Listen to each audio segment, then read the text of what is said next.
Hello everyone, and welcome back to another Monster Hunter World Iceborne live stream. We're 2 days away from the launch of Master Rank Kulve and Arch-Tempered Namiel. So we don't really have anything too important to do. We could work on counter builds versus Kulve, but I'm extremely lazy. So probably what we're going to do is I will be helping you guys with your quests. If you're on the Eggsbox and you need help with the story, or you need help with optional quests, or maybe like a special assignment, feel free to post those. You will be prioritized. This is chat time, which means that I will be using defensive builds or wide range builds and not really paying too much attention to what's happening in the game. Instead, I will be talking with you guys about anything you want to talk about. I like chat time. I think it's my favorite type of stream. Maybe one of the reasons why I like live streaming is just because I like to talk. But we're going to be playing a lot of Monster Hunter as we play. I can answer your Monster Hunter questions as well, poorly.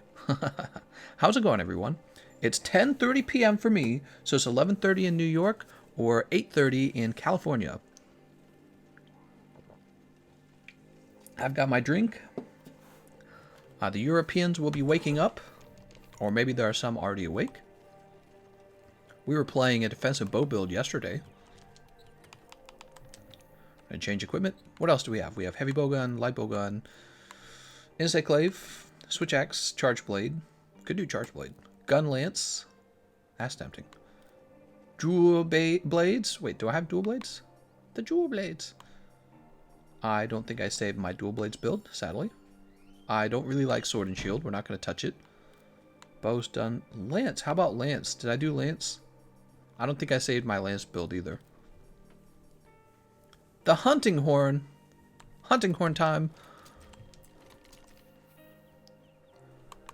Manage items. Just grab this real fast. Alright, and we're ready. Alright, so we're going to be playing some hunting horn today. One of my most played weapons. Although it wouldn't seem that way. Twitch says it's 4:30 a.m. Oh man, early time or late time or something. Ragoon says I finally did Master Rank 200 quest, but I did it with a duo. I just couldn't do Velkhana solo. Hey you. Alright, let's see what you guys posted. One event quest, Ode to Destruction. Alright, so since you guys are having an easy time with that, I'm going to go help some randoms. Probably with this story. I will come back. Return of the Crazy One. Let's find somebody who could really use some help. How about this guy? Level 9 and level 10. And Brielle's using Defender Glaive. So we're going to jump in there and help Brielle. And the other guy. What? A donation! Hey, do you have build reconditions for a hunting horn build and a bow build now? Oh, hold on. Turn this up. Do you have build recommendations for hunting horn build and a bow build non-elemental? Yeah, for the hunting horn, you'll want the Safajiva hunting horn, the blast horn, and you'll just do the attack melody for the upgrade. For the bow build non-elemental, you can do either the blast bow or you can do the Raging Brachydios bow. In fact, we were just using that. Yeah, we were using that yesterday. I'm going to go ahead and close Discord down. Discord uses up a lot of CPU, a lot of brain power on your computer.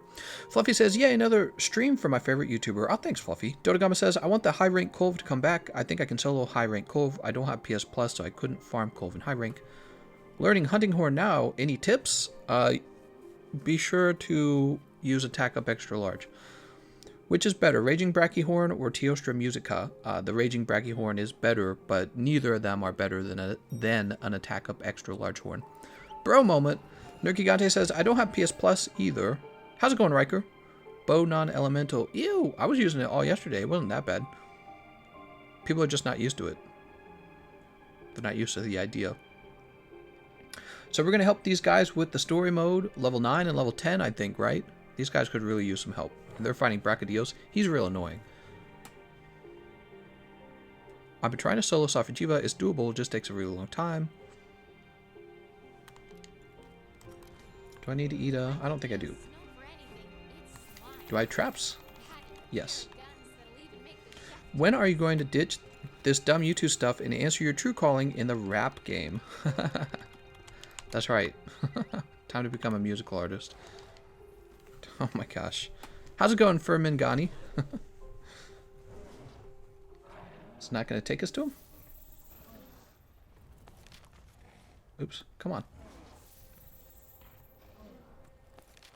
There we go. All right. And we want to follow probably these guys. First time catching your stream live. You know, I still get a lot of people saying that. How's it going, Dakota Dintelman? Jeremy says, love the vids. Thanks, man. Fisty Explodey Boy. What's better, Magna Vulcan or Demon Lord Beastbuster? The Demon Lord Beastbuster. Alright, let's do all ailments negated against this guy. Should actually be nice to have. Ouch. Whoa, we're getting like some really laggy frames here. So weird. We were having that in the Gathering Hub, and I thought maybe it was just the Gathering Hub. Of course. See, this is why people corner horn right there. Imagine only being able to put down performances. Whoa, what are these? Do you guys see this? Oh, I thought I got all ailments negated again. Apparently I didn't. Yo, it's Game Convoy. You could have ran and been there already. Are you going to Twitch like other YouTubes? No, I'm not. What's your favorite game apart from Monster Hunter? My favorite game apart from Monster Hunter? What is my favorite game apart from Monster Hunter? Oh man, are you guys seeing these frame drops? These frame drops are really bad. I don't know what's going on. Well, that's crazy. I don't have a favorite game. It's Monster Hunter all day, every day, baby. Can't believe you'd have a different favorite game. So I was messing around with Tail Raiders and just discovered almost 1,000 hours in that you can trade with them with something called Paw Swap, and they can even drop items. What? That's pretty weird. You should leave me a message on that on Discord. Maybe we'll add that to the 10 things you didn't know. You know, I haven't made one of those in a long time. I should make one of those soon. I actually have everything I need for another one.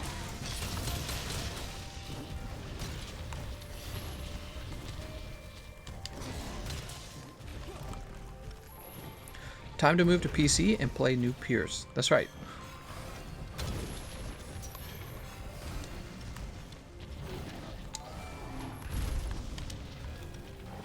So what else do we have? We have Divine Protection, huh? Divine Protection is pretty good. Not gonna lie.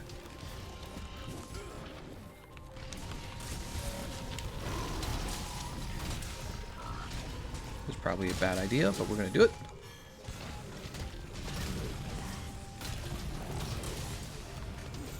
Alright, we got Divine Protection extended. Nice.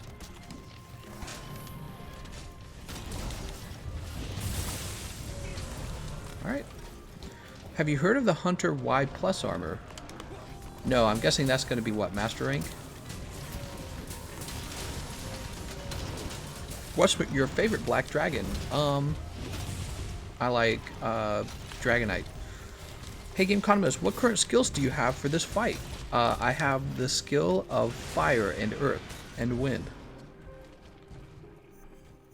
Right over here. Oh, and why did I take that off? I did not mean to take that off.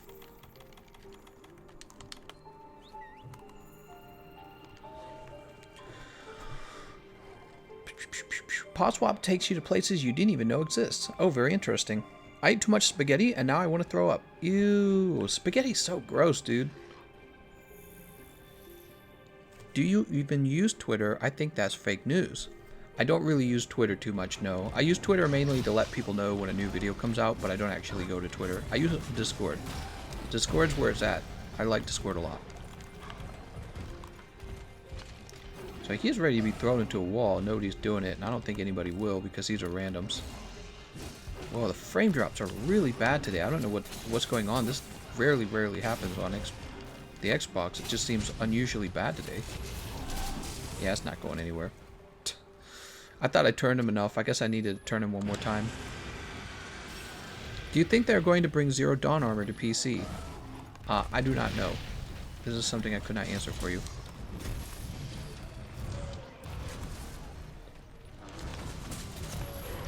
Dude, I hate Clutch Claw. Clutch Claw is so bad. Any in-depth thoughts on what you expect from the next Monster Hunter?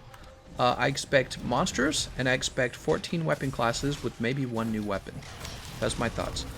Dust Blacko says, it's an armor set in-game hard AF to get. Requires 3 drops. Oh, shut up, Dust. What are you talking about? Spaghetti is gross. What do you mean? Yeah, spaghetti is gross. Oh, wait, are you asking why I feel spaghetti is gross? Spaghetti is gross because I don't know, noodles are just a cup of flour that's been pushed into a shape. And then the spaghetti sauce is just like tomatoes, and that's it. So you have to add a ton of like meat and cheese to it to make it like palpable. And usually it's pretty gross. I rarely feel good after eating pasta. In fact, I can't remember the last time I intentionally ate spaghetti specifically. I don't think I've eaten it for like years. Spaghetti? Yeah, specifically spaghetti. I don't think I've eaten it for years. What's your favorite game apart from Monster Hunter World? My favorite game apart from Monster Hunter World is Monster Hunter World GU. Or Monster Hunter GU. Spaghetti is not gross, dude. Spaghetti is super gross, dude. Spaghetti is yum. I want to run this way. Somebody else must feel that way. Does somebody else dislike spaghetti? I've eaten spaghetti in probably years. That's how little I like it. You're as smooth as Tennessee whiskey. You're as sweet as strawberry wine. You're as warm as a glass of brandy and honey. I stay stoned on your love all the time. I don't know that one. I don't recognize the lyrics or the music. This man hasn't had a good spaghetti. No, it's not like the seasonings that go into spaghetti. I understand all the pasta seasonings. I understand salt, sugar, oil. I understand all the basics of cooking. It's just that the primary ingredient of spaghetti is just going to be a cup of flour that gets turned into a noodle, which is gross. And then the second main ingredient is spaghetti sauce, which is just tomatoes except loaded with sugar and oil. And then you have to add like a bunch of meat and cheese in order to make it, again, like I said, palpable. It's not yummy until you've added all the meat and the cheese to it. Might as well just go ahead and have some meat. Much yummier. Run this way. That guy's standing unusually still. There we go.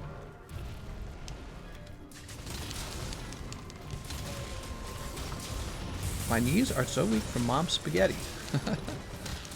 I love lasagna. I do like lasagna a little bit better. And I think that's because lasagna naturally just, it focuses more on the actual inside ingredients, right? And that would be meat.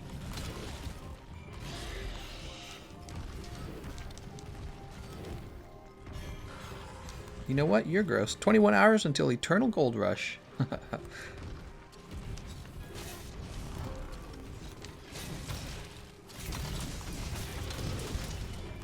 This guy is Alfredo sauce gang, and I like that. Well, Alfredo sauce isn't much better. That's like Alfredo sauce is mostly just cheese and milk. That's what it is. And so it kind of skipped out on the tomato part, but it didn't skip the oil part.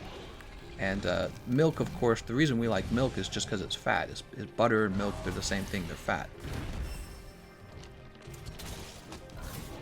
Bad for your cholesterol to eat only meat, though.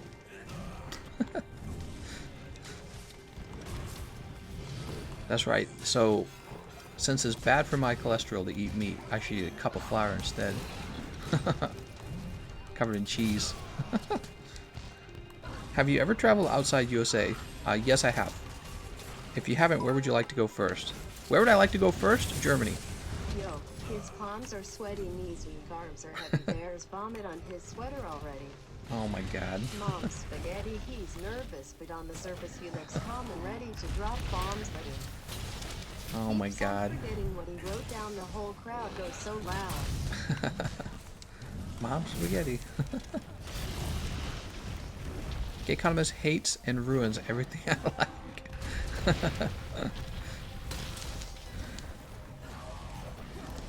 Who wants to do Safi? Who does want to do Safi? That's an actual question. He says, who wants to do Safi? Because he's looking for somebody to play with. But I'm asking seriously, who actually wants to do Safi? Are there people out there who like to play Safi Jiva? It doesn't make any sense to me. Vegans are straight up dumb. What?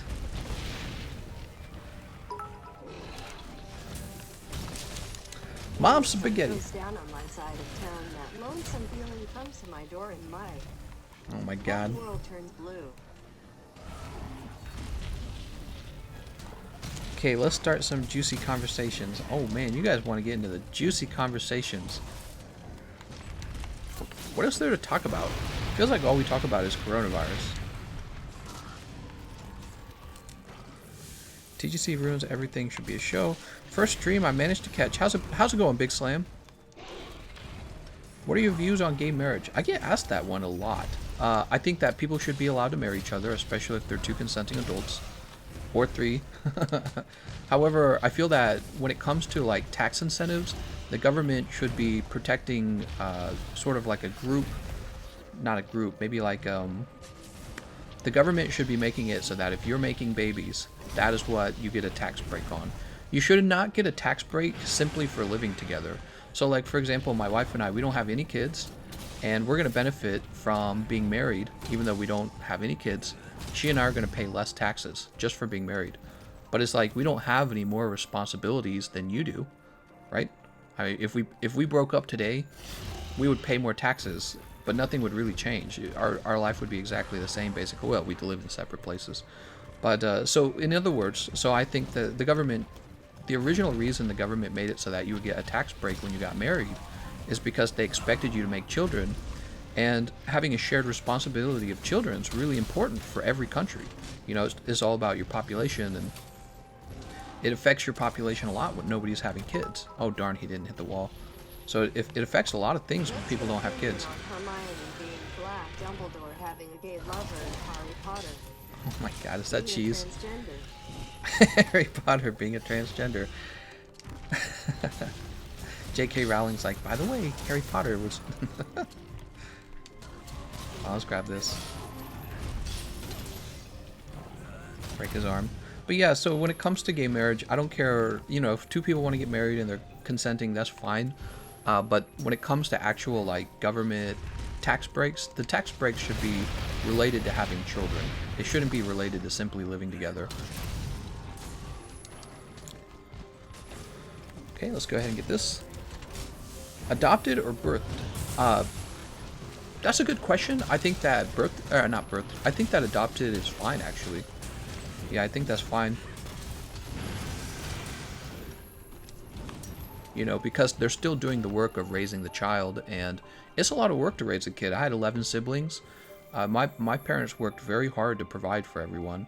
So giving a tax break to somebody who's raising children who will later contribute to the economy is, I don't see what the problem with that would be. But the idea that you can just, you know, let's say, just get married, not have any kids, and then receive the same tax breaks as two parents do, it doesn't make any sense to me. Do you see what I'm saying? It's an old system where when things are old and outdated, you're supposed to go in and update it. So it's an old system. People didn't have gay marriage in the past, so it wasn't really something that the government thought about. And everyone had children. Everyone was just assumed to be having children. So you got married and then you had children. So the government just made it so that if you got married, you got the tax break. You got the combined taxes. So, and that's a tax break. Now people are getting married and not having any children, but they get to benefit from the same tax break. Ooh. Oh, wouldn't it have been cool if he got paralyzed there? Say to go home, handler for president, I'm home, it's quarantine, I heard gay marriage. That man hate spamming in 2020, Lance is OP. Codes, says Angel Rodriguez. That's an inside joke from our Pokemon card channel. If I clone myself and marry, the clone is that gay? That's right. Nicholas says, adopted is okay, but the government should prefer birth so that family genes continue to be in the gene pool. I mean, I can see why you would want that. So that would be something that you're saying we should incentivize people to have children. That's what you're saying. But the truth is, even when the child is adopted, the child still is the same responsibility as a biologically, you know, born a child that's born of biological parents is all I'm saying. So I don't really think it would be appropriate to punish kids for being adopted. Their parents should have the same access to a tax break, but it should be related to actually having kids is all I'm saying. So right now the way marriage works, you just get married and then you get a big tax break for getting married. To me it doesn't make any sense, because marriage changed so that it can be defined however people want it to be defined, as long as, you know, as long as it's consenting adults. It actually almost doesn't make sense, because in the past you just get married, your religion would marry you, and it was just about your community saying, yep, they're married now. But then the government got involved and said, oh yeah, we should marry people and keep track of it and give them tax breaks. Because the government's got an interest in helping you have kids, but we don't have kids anymore.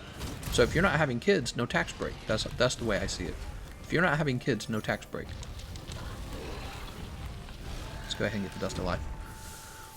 Do you and TGEW want kids? TGEW? Who's TGEW? It's not gay if it's in a three-way. That's right. What?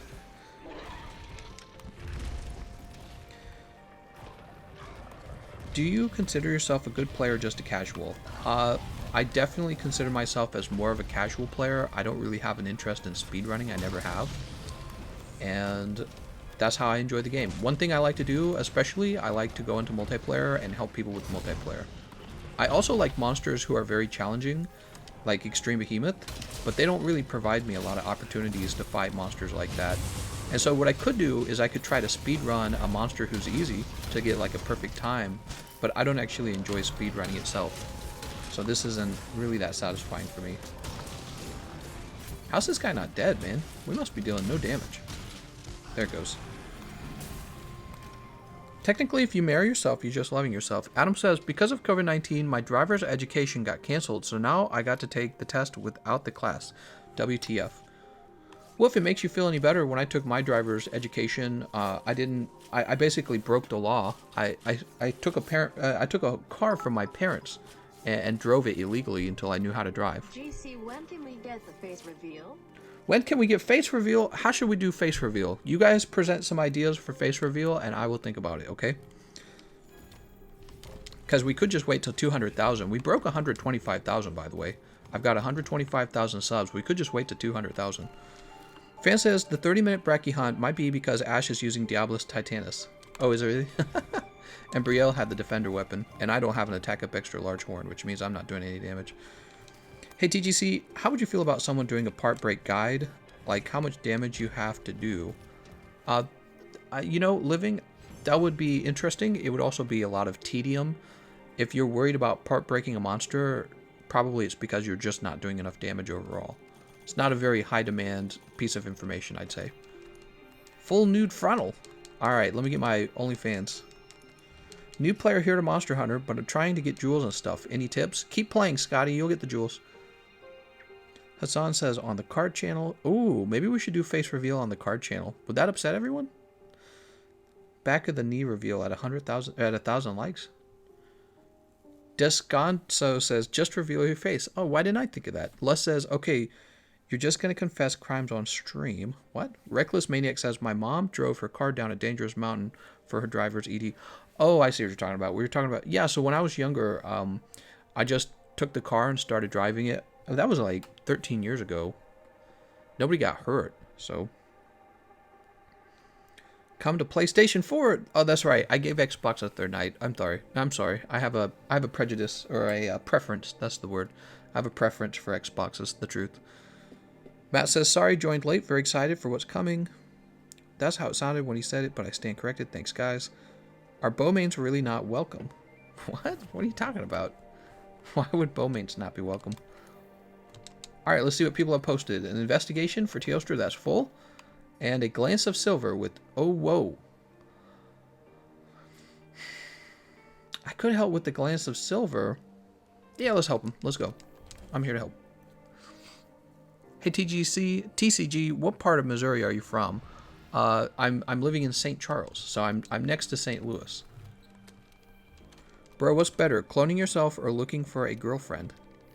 Definitely looking for a girlfriend. Kermit says, what is the best monster to learn the basics and test the new weapon? Any monster. Twitch says, hehehe, stuck at PlayStation.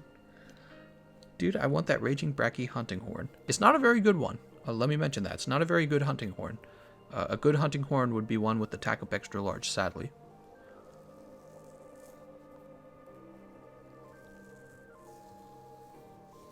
Guys ever get tired of the same song playing over and over again? I really like this song. When is Kulfturath coming? She's coming next week, Mr. Pink. PC Gamer here started like 2 weeks ago. We almost have 5,000 of the blue bugs.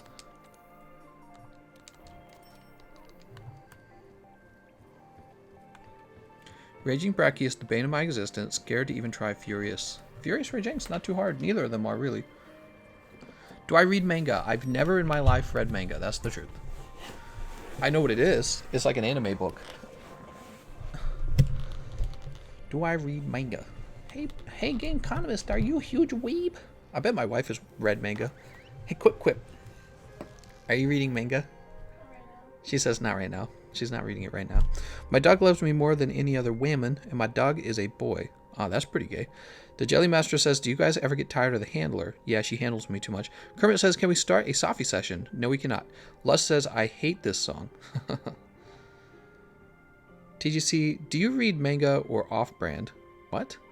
I do not even know what off-brand is. Hey, mister.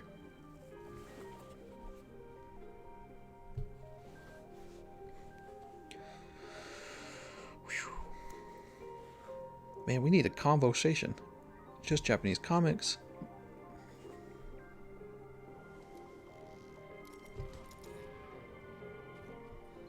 Alright. I didn't get to eat a meal apparently, so let's go eat a meal. I can get out of here before he aggros.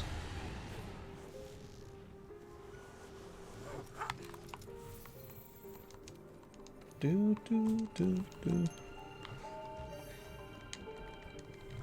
Please be patient. I'm a Lance main. I would just make a shirt of the Seiken website's speedrunner tier list with the Lance at the bottom and like a green box around it or a red box around it, you know, highlighting the speedrun times on it. And that'll be it. The shirt won't say anything else. It'll just be that image. I'm single, but I have a pet squirrel, and she's the best. Nice. Dora is a cartoon, not an anime. Have you seen the way ballpark hot dogs are made? Very disgusting. Disgusting? Let's put on our Rocksteady mantle real fast. Alright, and let's get this going.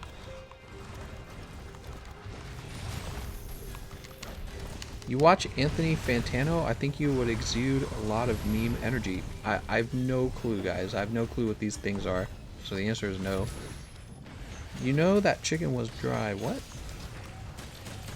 My favorite anime is Shrek. There you go. God damn, dude. He was using a light bow gun, so the head still needs to be softened. I just hate Clutch Claw, man. Clutch Claw sucks so much. How many times am I gonna tap the button to grab onto him and miss? Dude, it's so boring. Not boring, annoying. Just miss. Like, oh my god.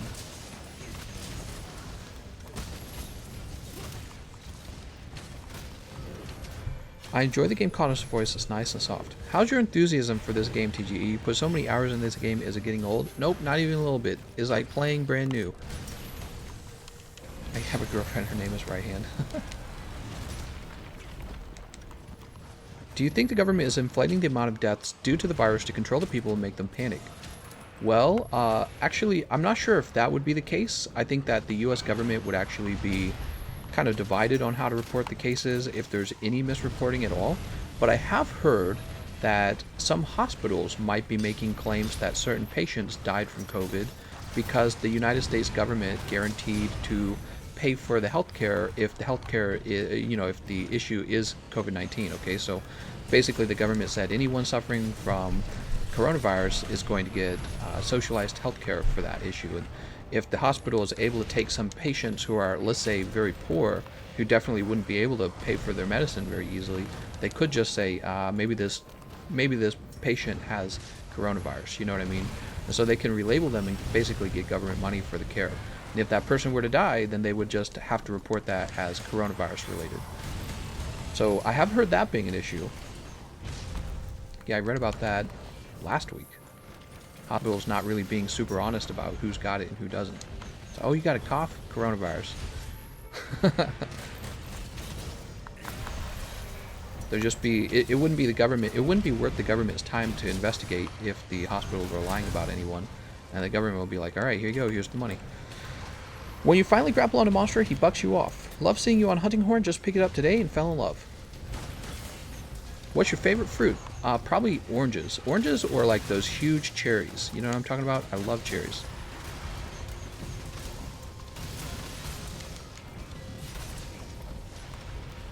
Haven't y'all heard of Covetose? I would love Cove Weapons to shake up the meta more. It never hurts to have a lot of choices for endgame. What I'd really like to see is weapons where using the crit status actually is worth it. Because right now we still don't use crit status. And I think that would be really cool if we did. This guy's ready to be thrown into a wall.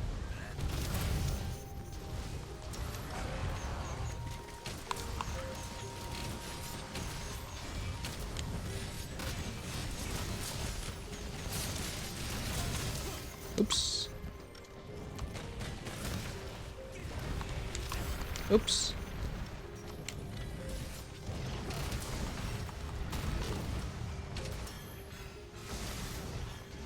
That was dumb of me. Should have waited till he was knocked down. For some reason I thought maybe I would knock him down, or maybe like some sticky ammo would.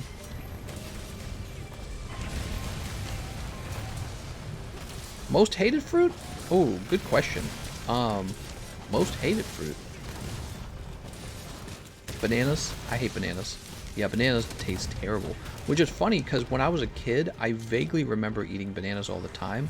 It's a very cheap fruit, so my mom was always buying lots of bananas for us. And she would serve them up. And I remember, I think as a kid, I would just eat them because they were served to me. But as I got older and I actually had a preference for what I ate, I was like, man, these are disgusting tasting. You know what? It's not just the flavor, though. Like, banana bread's okay. It's actually the texture. It's all goopy, like mucusy, and very hard to eat. Very hard to eat and not cringe for me.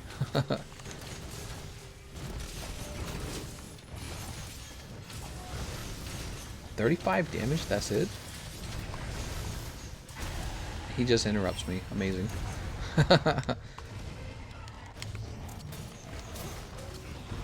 Have you tried crown hunting? No, and I never will, because that is maybe one of the least fun things I can imagine doing in this game besides playing the guiding lands and maybe hunting for the little animals.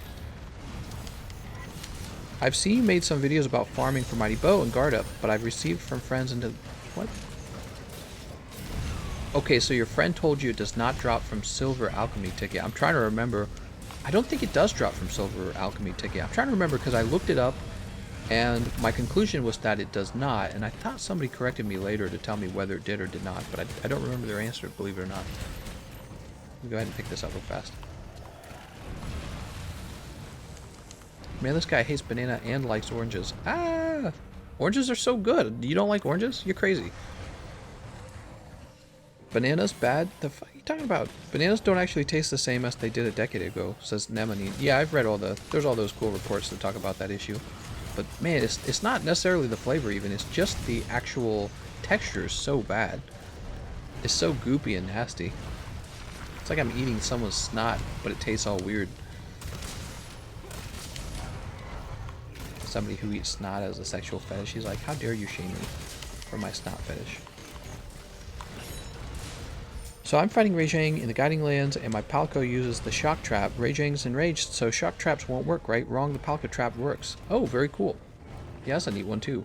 If you get like video evidence of that, and you share it with me, that'll be another... That could go into a 10 things you didn't know video as well.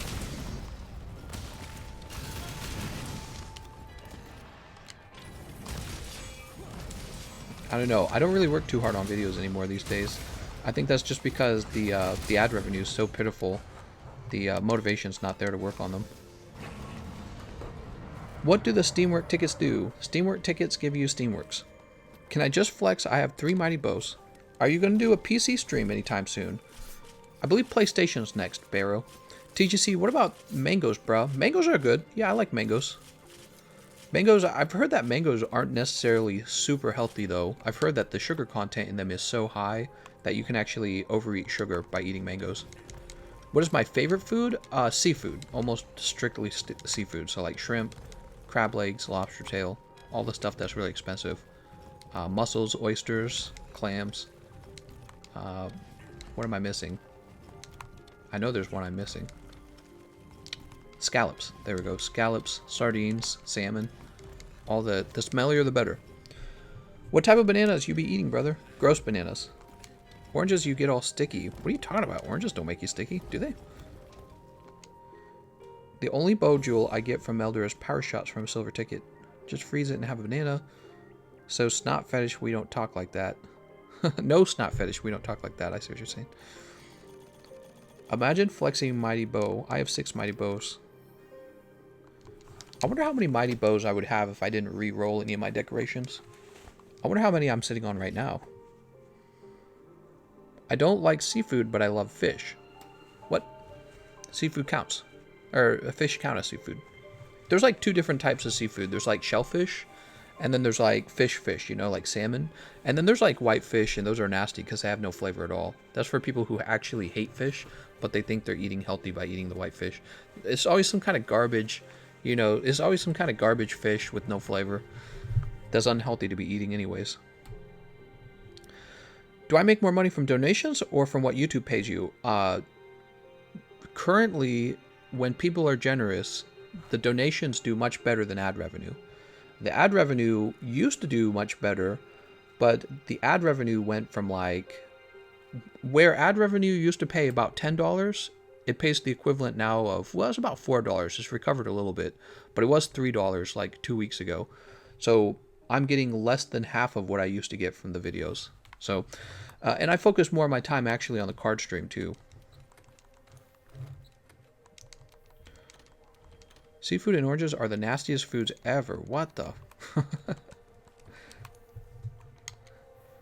Can't believe people don't like oranges. I'm really surprised by that. You're all gonna have scurvy, man. Get ready for that scurvy.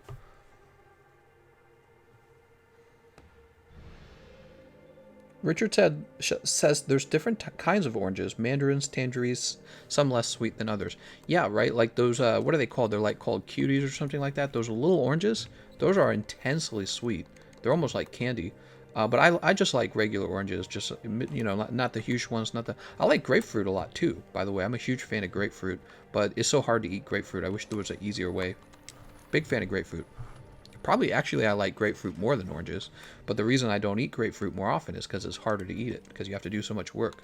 So yeah, I guess you would say at the top of my favorite foods are the big cherries that you get from Washington State, and then after that, probably grapefruit, and then after grapefruit, probably oranges.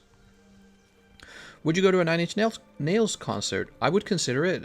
There was a chance for me to go to one not too long ago, but I missed it. Well, maybe like 6 years ago. I'm sorry. No, it was a long time ago. But yeah, I would go to one. I've never been to any sort of musical rock concert. I've never been to any concert. My interest in concerts is fairly low. I got a Battle Beaver PlayStation 4 controller. Try out Dual Blade Spin to Win.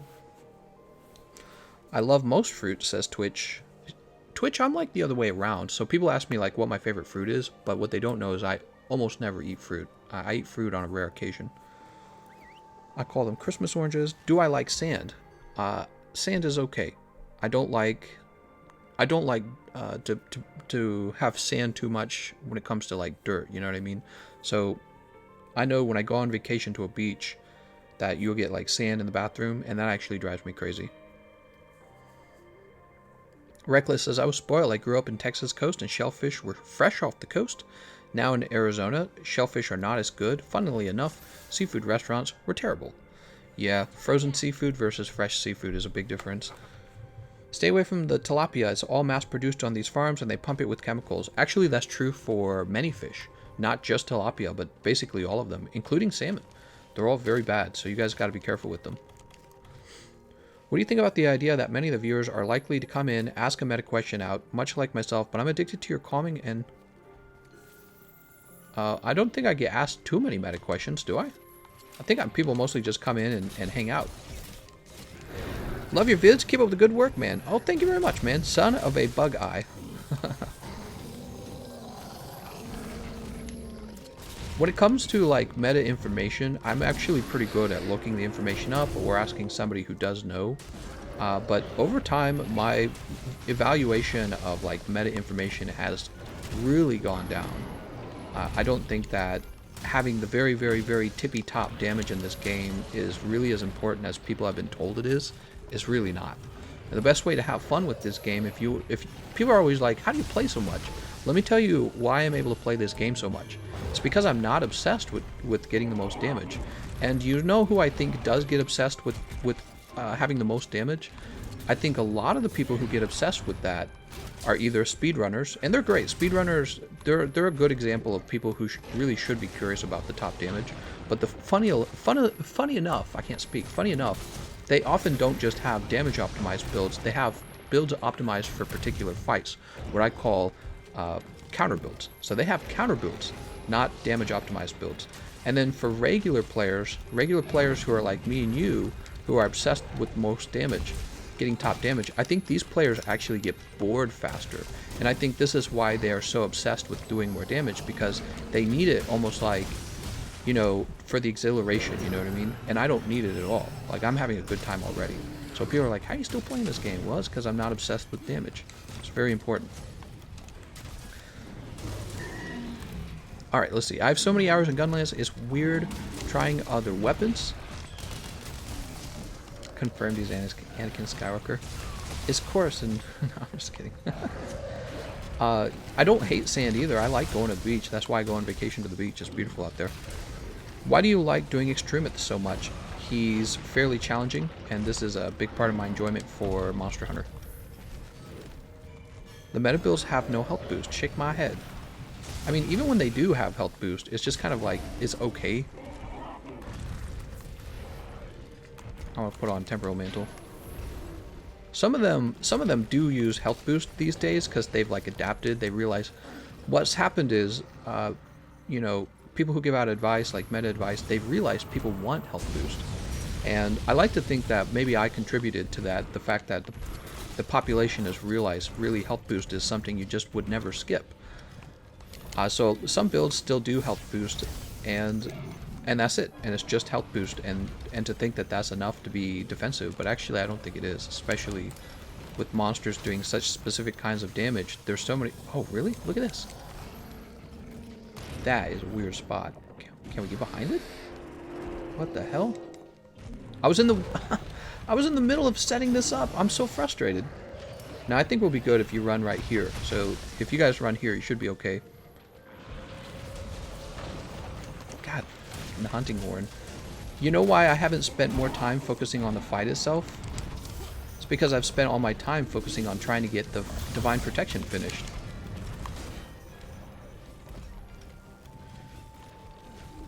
How is the lockdown affecting you? How is the lockdown affecting me? Is it affecting me? I mean, before the lockdown, I just stayed home and worked on YouTube. I didn't really go out. I just worked all the time. I would say my life has not really changed too much. Your lives might have changed more than mine. NASA tells us a meteor size of Texas is going to hit in 6 days. What would you do in your time? Face reveal. Alright, we were just waiting on that. Nobody's going to make it.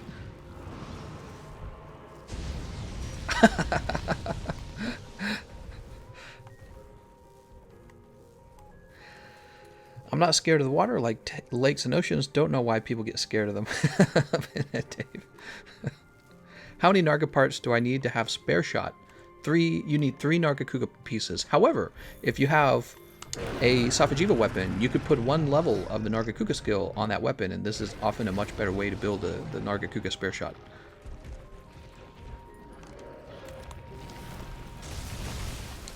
Replace the M with B in meta. More like beta. Right. They get so obsessed with dealing top damage, they miss out on like the rest of the game, basically, is how I feel. There are people who will grow tired of the game very quickly and be like, oh, I'm not having fun anymore. I've already dealt top damage. I'm gonna get grabbed. Yeah. Oh. Didn't he? Yep, he got me. Oh, look at that. He can't bleed me because we have the ailments resist.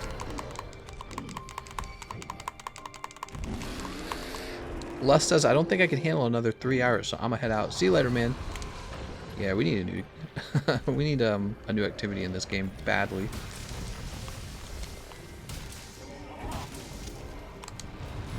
I still got hit.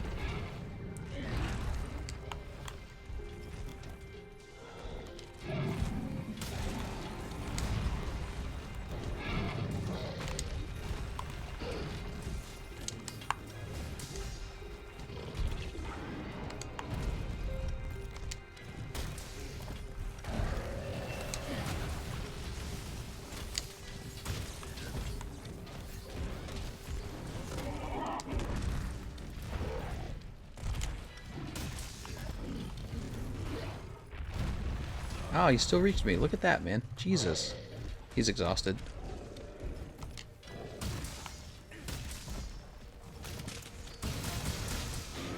Oh, you didn't like that, did ya?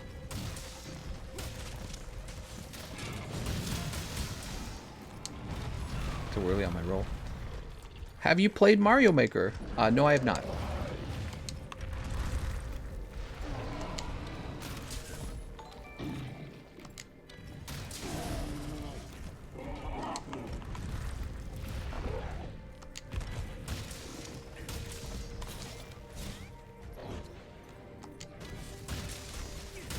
He got me.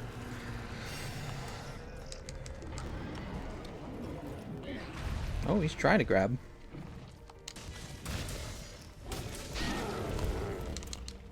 Ooh, that cancel, man.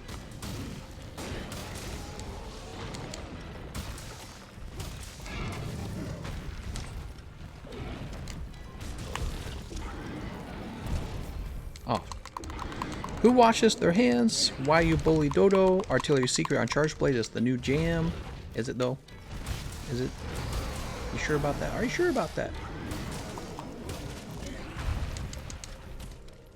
Pinhead Dave, no!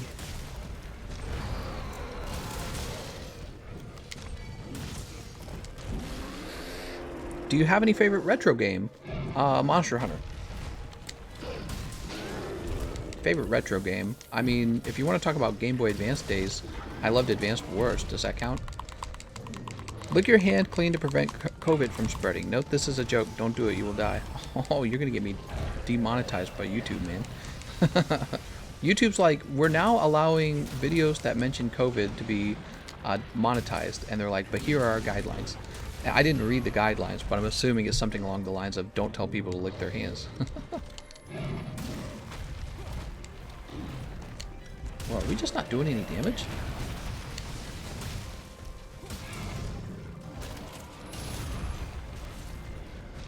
Oh man, don't hurt me. I'm dead.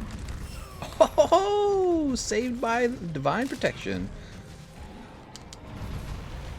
Good old divine protection. Alright, we're still in. Let's go ahead and reset all those buffs. Oh, is he drilling? Alright.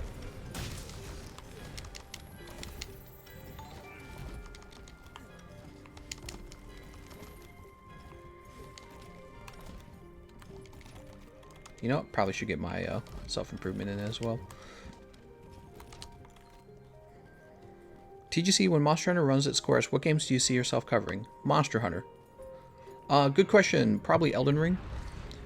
Probably Elden Ring or Monster Hunter. When Monster Hunter runs its course, I'll be playing Monster Hunter Universe. What do you think? Come on, man. Monster Hunter Universe time. Alright, all the buffs are coming out. Divine Protection and Ailments negated. Actually kind of useful, believe it or not. Actually, wait a second. We have a damage increase too. Why have I not been using that one? How do I set that one up? That one's Note 2, Note 3, and then Note 1. Stellar, no!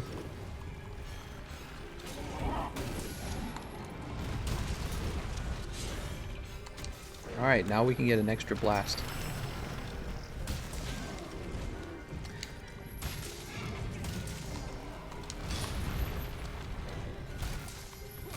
Can we get a KO on him?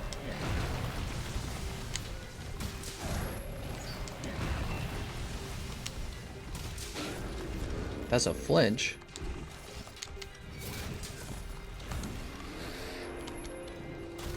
Oh, that's the arm. Oh, look at that. We didn't even take bleed, and he did like no damage. It's amazing.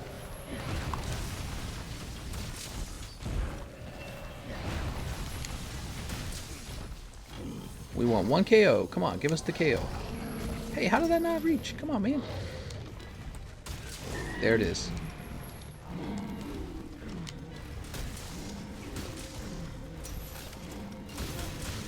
Alright, he's got to stand up. Oh my god, look at them. They're all over there. Lion says, oh my god, I'm getting a leg cramp. Alright, let's read the comment section. Sorry about that, guys. I was concentrating a little more to help out Don't go against the WHO is one of the guidelines. Might as well have said carry water for China. Dodo is nasty. I'm blue. Dabba dee dabba die. Dodo profile picture will be a good variant. Monster Hunter World forever. That's right. Is the Furious Raging Horn good? It's good if your team needs more defense, maybe. Oh my god, I'm getting a leg cramp. I was trying out Stamina Thief Greatsword build, and I noticed a big change in how fast the monster got tired. But Stamina Thief Secret is crazy good with Stamina File, or whatever it's called. No, the only thing that matters is damage. You excited for Elytron? Negative. I hate it, and I'm super unexcited.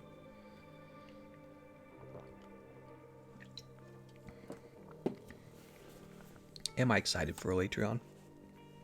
I was excited for Elytron like 4 months ago when they should have released them. September, November, December, January, February, March, April, May. In May, it will have been 8 months since the launch of Iceborne. 8 months. You're like 3/4 of a year through my 3/4 of a month. I'm sorry, 3/4 of a year in your game's life cycle. I was saying it right the first time. 3/4 of a year in the game's life cycle. Iceborne's been out for 8 months. Now we're getting Elytron? Okay.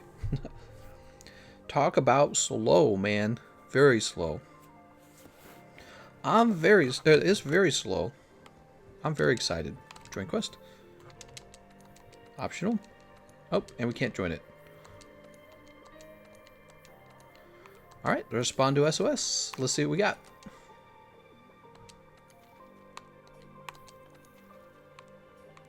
Peonic guidance. Oh, look at this guy. Look at this guy. He's just started. Let's help him out.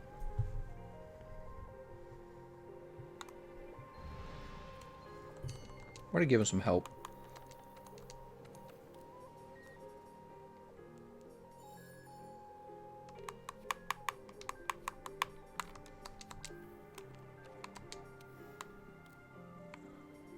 Sleep. Sleep attack. Sleep resist. Oh. Interesting.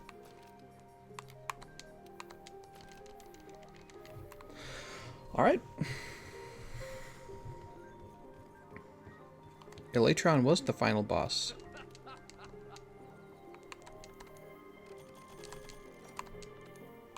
We're going to go ahead and use thick summoner jelly.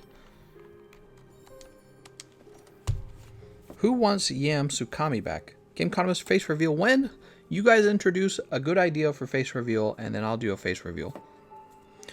I really don't like the WHO. They don't acknowledge Thailand, and they praise China for acting fast, when in reality, China waited a month without locking down and literally killed whistleblowers. Well, they made the whistleblowers disappear, right?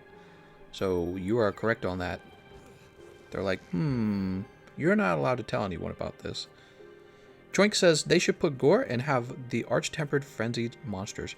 Yeah, actually NATO, right? NATO put out an announcement warning that China was buying up assets in Europe during the economic downturn that resulted from coronavirus.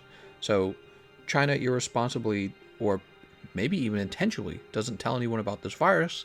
It spreads all over the world, and then they start buying up European assets while the economy's low. It's so bad. Yeah, so NATO actually put out a warning not to let them buy. How bad is that?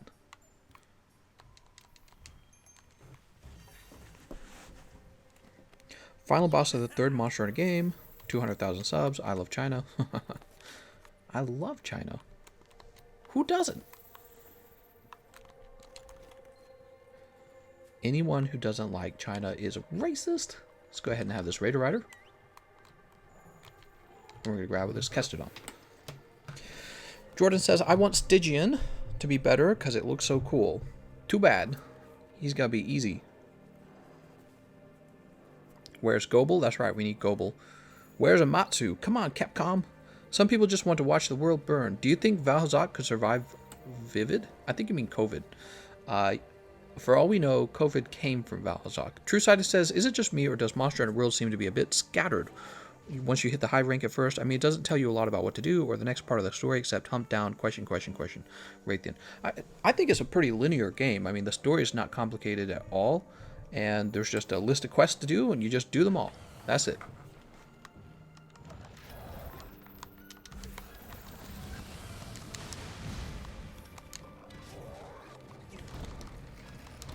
man, there's too many buffs.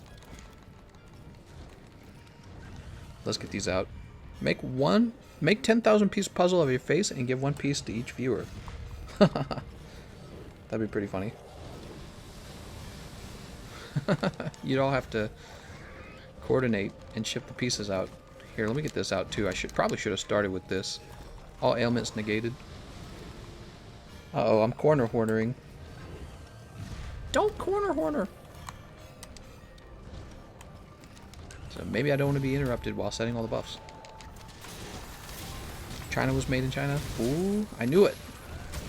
Did I really put sleep resist on a horn that has all ailment negated? I miss underwater monsters and spider insect type monsters in Monster Hunter World. I know, right? They put all this other stuff in the game, but not that. They put lots of other stuff in the game. Y'all brainwashed by media, y'all don't know China. I love China. Grab this. No, I do not collect action figures. However, I collect Pokemon cards. Ones that are worth thousands of dollars. If you haven't seen my Pokemon card collection, you should check the description of the live stream. And you're going to see a link to my Pokemon card channel in there. So you should consider coming into the card channel live stream sometime and saying hi. It's a hoot.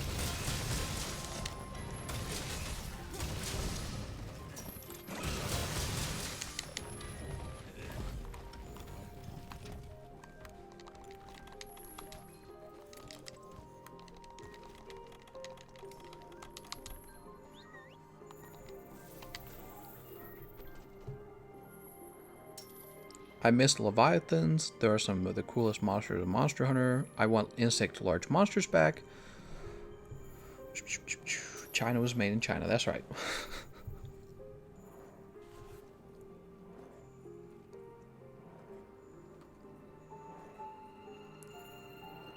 When people say China, they mean the Communist Party. Most of the time, Communist Party crazy.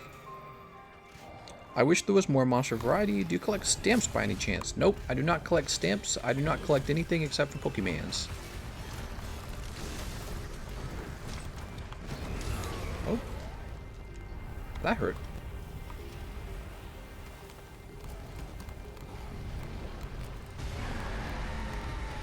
Did she fall down? I think she did.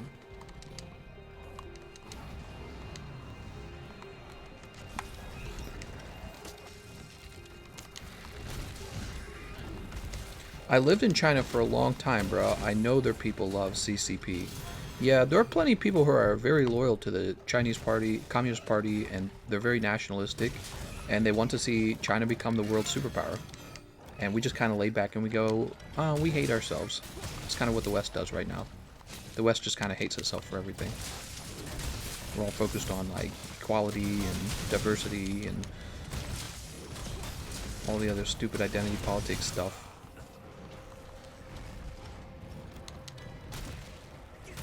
They should bring back underwater combat because it made certain monsters very dangerous and fun.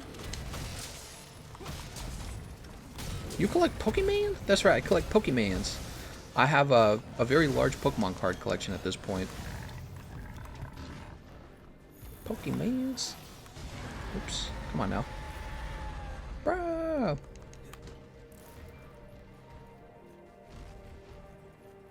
Insect monsters would be great in Monster Hunter World. Do you have a harem? Not yet. No, I'm just kidding. I love birds and dogs. I have pet dog and parakeet. I have a Pokemon card harem. Have you played original Monster Hunter? Definitely not. I've not played it.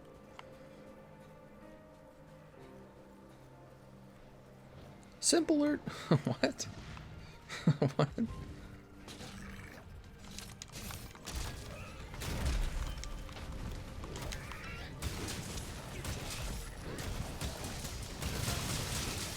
Have I not KO'd him once? I don't think I've KO'd him one time.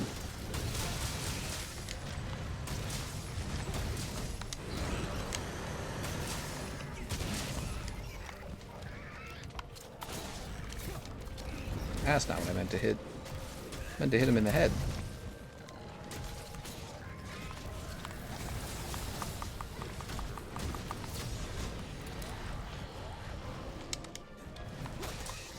Oh my god, you gotta be kidding me. I'm in this stupid gunk.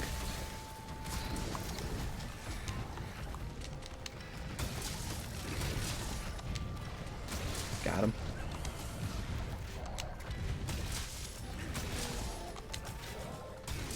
How have I not KO'd him? This weapon should just do more KO. I don't get it. It's like it's not really a KO weapon, is it? You get like 1 KO maybe. Is that KO? No.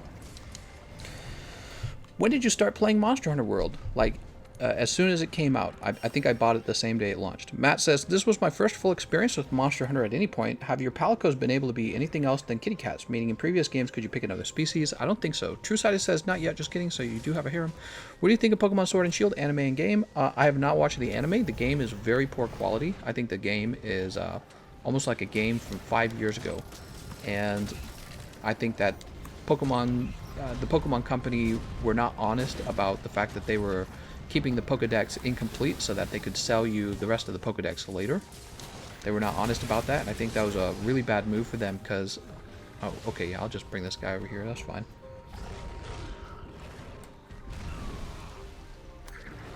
I don't think they were honest about it, and if they had been, I think that would have actually helped them if they'd just been honest. Hunting Horn doesn't do much KO damage somehow. He jumps straight into the mud. Godtear Boy says, I believe so because of the mech. They buffed Hunting Horn. They said Hunting Horn does KO. TGC, when will we get a Monster Hunter tri-stream? Tomorrow. Tara says, okay, I will do that. Let's see.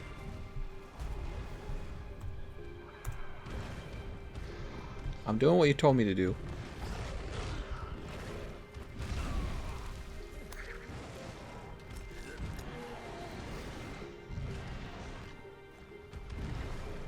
Have they not taken down the,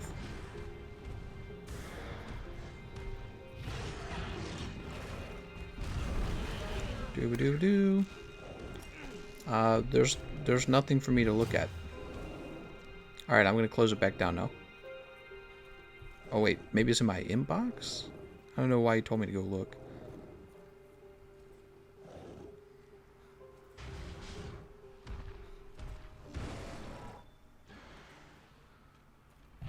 Oh, here it is.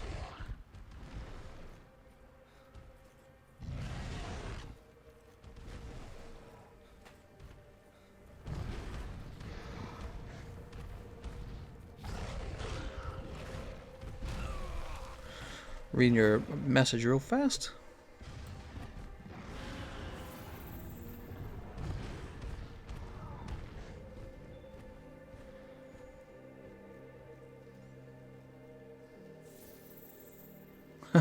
You left me a large message, so I'll have to respond to it after the live stream. Thanks for sending me a message, man.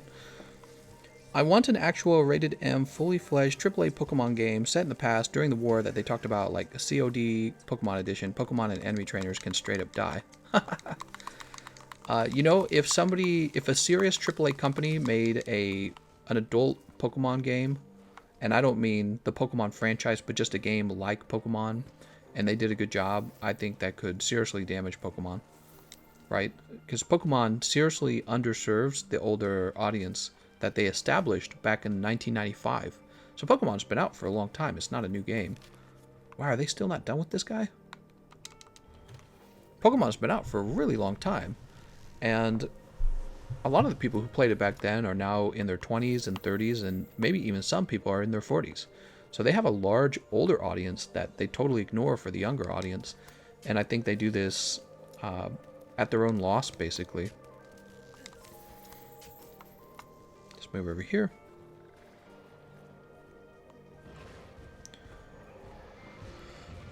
Really? This guy's back again? Barrett? Not Barrett. Barrett? How's this guy not dead? Look at this. I gotta reapply the self-improvement buff, and I just don't want to. I don't want to be using the self-improvement buff.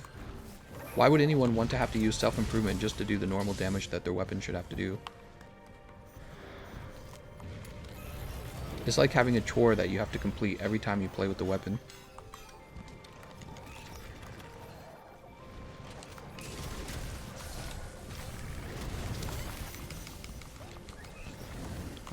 Still not capturable. This team must be doing no damage.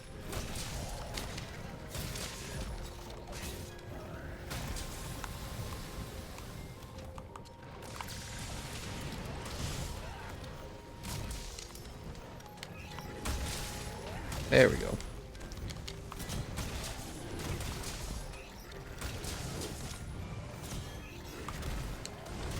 M-rated Pokemon, no relax. Not everything needs to be dark and edgy just because you're not a kid anymore. What? Well, I don't think it has to be M-rated in either, but maybe like a game that actually is difficult for adults. So one of the things that From Software really did that a lot of game companies weren't picking up on is making games that people found difficult. So they started making more difficult games than usual, and it turned out there was a demand for this in the game market that was not being fulfilled. And I would say that this is probably also true for Pokemon. There is a demand for Pokemon-like games for adults. And it doesn't have to be like rated M, but it has to be adult level difficulty rather than so easy that people are trying to defeat Pokemon games with nothing but Zubat, you know what I mean? If you go on YouTube, you find videos like that. Can I defeat all of Pokemon Red with just Zubat? So you find videos like that because there's no challenge at all. So they're trying to actually create challenge, and it's a sign that the difficulty of the game's not even close to being what people are capable of accomplishing, and they just don't have a way to change difficulty, and they don't appreciate that people want difficult content.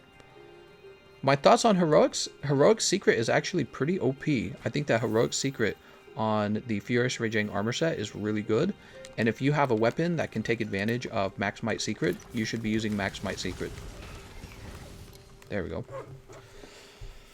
Matt says, I was going to buy the game with the brand new Switch, and as soon as I saw all the shenanigans, well, Nintendo didn't get $300. What?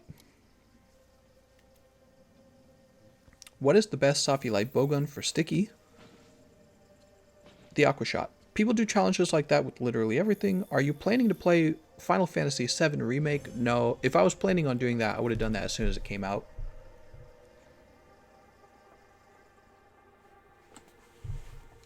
Alright. Grab all this real fast.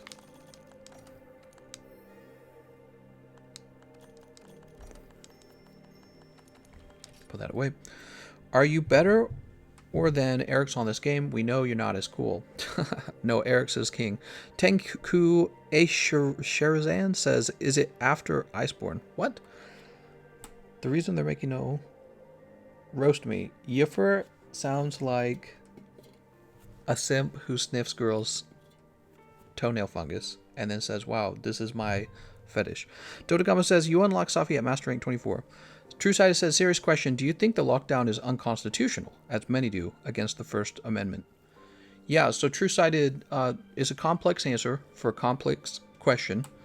Usually, you know, people are looking for a simple answer, and more often than not, simple answers aren't going to be as good as a complicated answer. I think that the United States government is supposed to protect your freedoms, but is also supposed to protect your life. And so there's kind of a conflict on what the leaders believe will keep people alive versus what will keep the economy running optimally. So it's definitely about finding a balance. And what's going on is the Democrats and the Republicans have different feelings on what's going to work. Republicans feel less afraid of the virus and they want to go out and they want to go back to work. And then Democrats are more afraid of the virus and they just want to stay on lockdown. And there's probably exceptions to that too.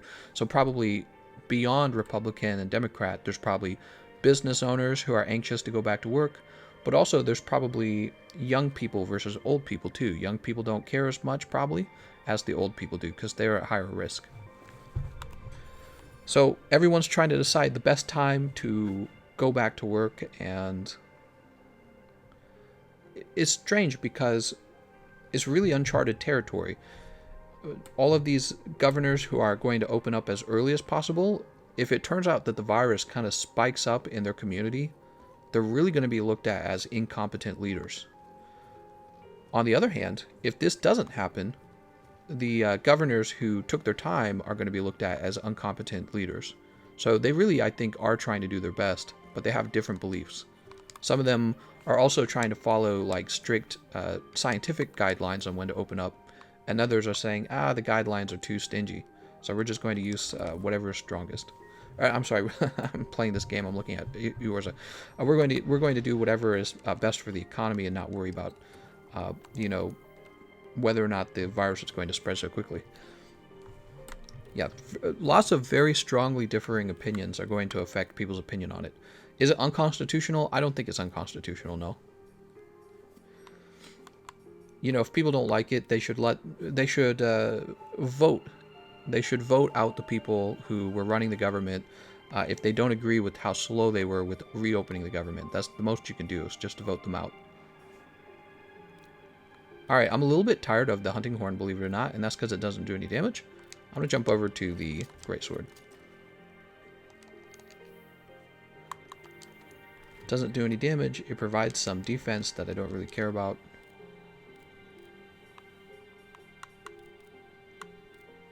Guess I don't have a behemoth loadout. Okay, let's read the rest of the comments. Let's see. Do you think you should be able to change hunting horn music played without changing the weapon? It's an idea, but I don't really see a problem with their current strategy for the hunting horns. I just wish they would get rid of the self-improvement buff, and I wish they would get rid of the attack up extra large buff. And then they would just give a base damage increase to the hunting horn, so it does roughly the same damage as the hammer. Neko says, Constitution, can we stop caring so much about a piece of paper from 1,000,000 years ago? We need to do what's right, constitutional or not. Neko, I think that's very naive to think that way. It's extremely naive to think that way. There's a reason some societies fell apart and some didn't, and I almost guarantee it is because we all agree on a constitution and all shake hands on it.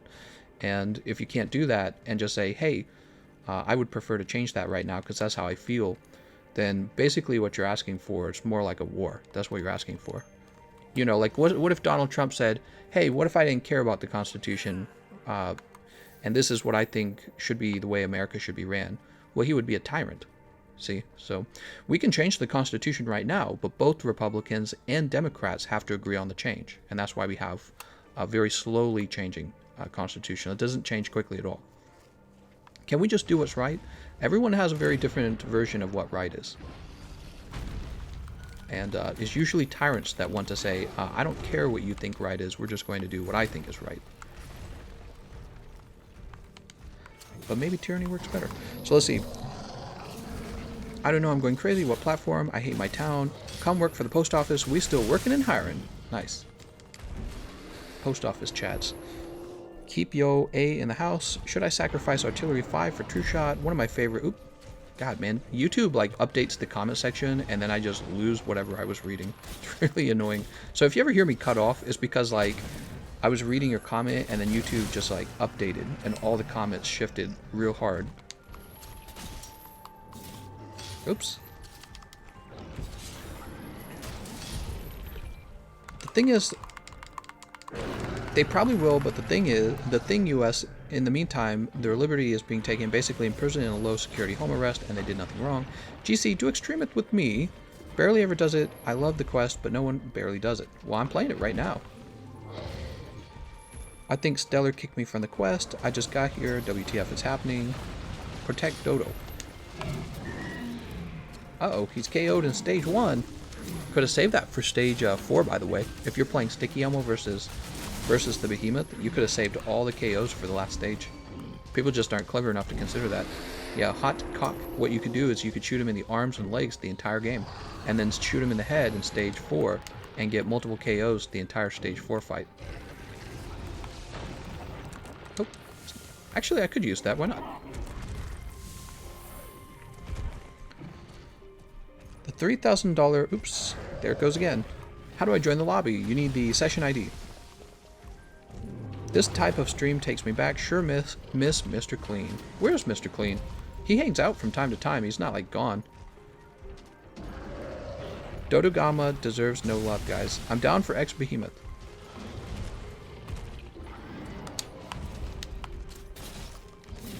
Who do we got? We got Stellar and Hot Cock.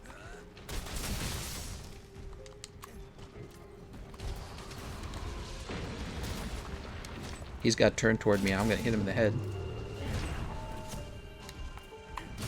I'll take it. Oh, oh, I did. I landed it on the arm. Nice.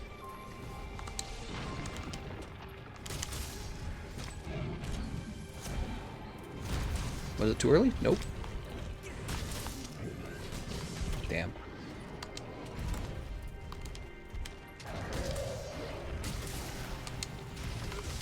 He still got me.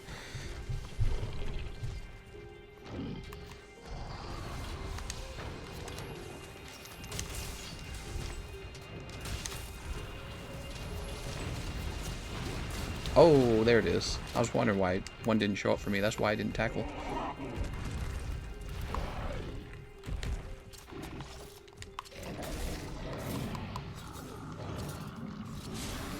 The moment you don't have his aggro, he goes right for Charybdis, huh?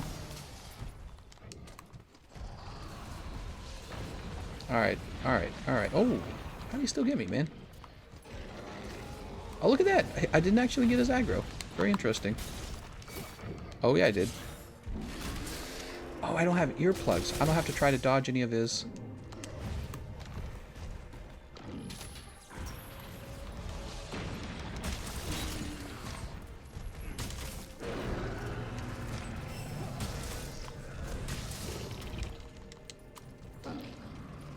Do I have time? I think I have time. Yep, just enough. When will Safi come back? Safijiva's here now, I think. This fight used to be a nightmare. Thank you, Master Ink Gear. That's right. He performs jump. Yo, GE, you guys... Wait a second, what do you say? Yo, GE, you guys doing X Behemoth on PC? We can do X Behemoth on PC.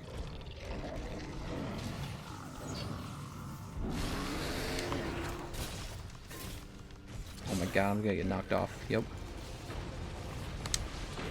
Oh, how is that not a good roll? God damn, dude, he's so annoying.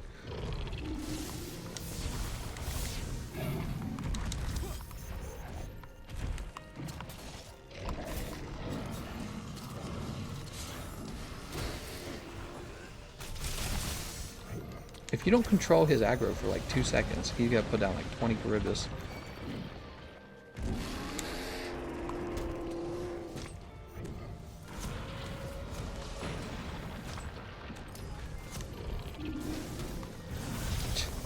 Nothing.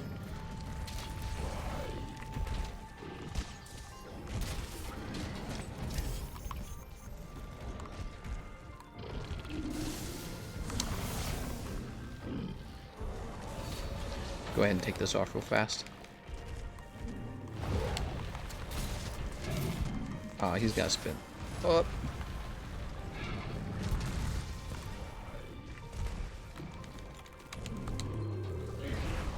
Wind pressure.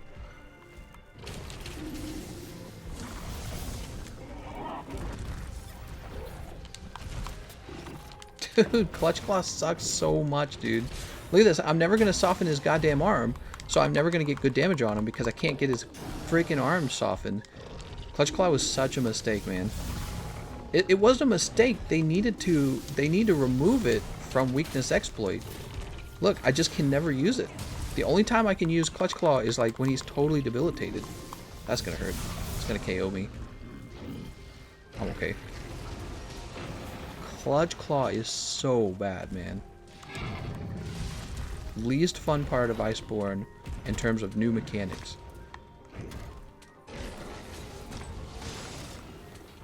It's almost like they had a really good formula and they're like, we need something new so we can sell them.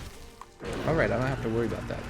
They're like, we need something new so we can sell them Iceborne, and they're like, how about Clutch Claw? But it's like, they never needed it. The game was already really well designed. They just needed to be able to say, hey, we got this new thing that you need to try.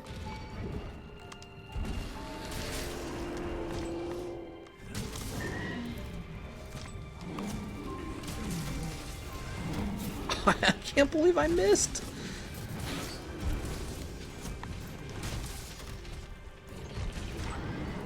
Oh, I can't tackle that. I forgot, that was what was made it so hard to solo him with the Greatsword, is whenever he does the body slam, if you're already in... I'm chilling out over here. You guys are you guys are too far over there. Build 3 levels of flinch free on your greatsword build. It'll help with the softening and indirectly increase DPS by stopping all interrupts. I'm not going to bother with 3 levels of flinch free. That's too expensive.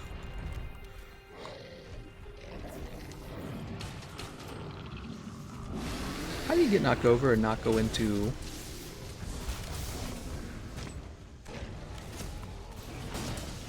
Should have had Mind's Eye. Nice. That's an interrupt.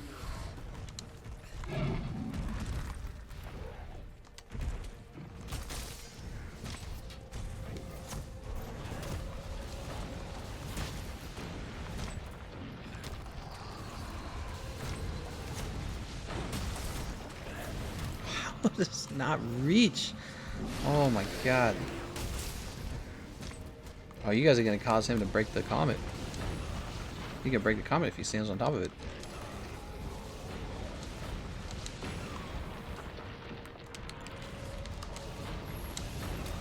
Oh my god. Oh, we'll stay over here.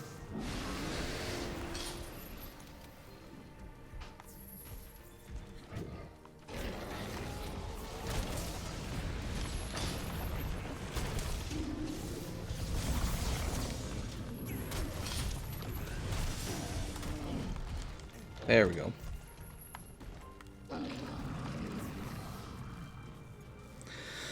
Instead of a stimulus check, we should get $1,200 gift card to Burger King. Not sponsored. Clutch Claw could be redesigned. Just make it for wall bonks and a flying attack when clutching onto something. That's TCS. A royal sponge. I think Clutch Claw, as well as all the crit nerfs, were implemented so people without Iceborne couldn't play the game properly. Ooh, very interesting theory. Maybe. Aims Clutch Claw at head, but instead it goes for foot.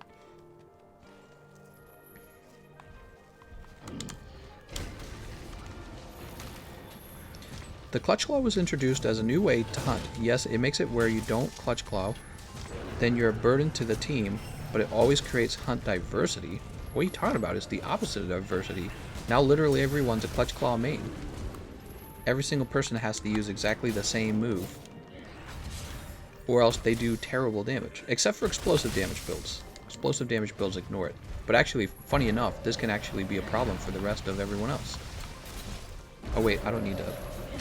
And I get thrown off. The Clutch Claw was introduced as... Oh, I already read that. A new way to hunt. It's a required way to hunt, Matthew. If you don't use Clutch Claw, you don't get the good hit zone values, and your weakness exploit doesn't work. It's not like a new way to hunt. It's a required way to hunt. And it forces everyone to use the same move. It definitely made the game less diverse. Might as well just wait for him to hit me. Would trade 100 Clutch Claws for 1 Gummy Worm. That's right.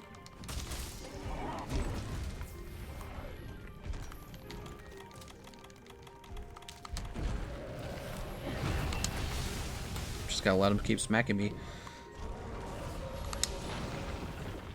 I was looking for person chill. That's why I love Gunlance.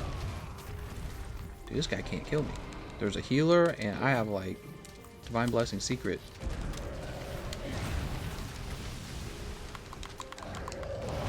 That's gonna hurt. Look at that. Not killing me.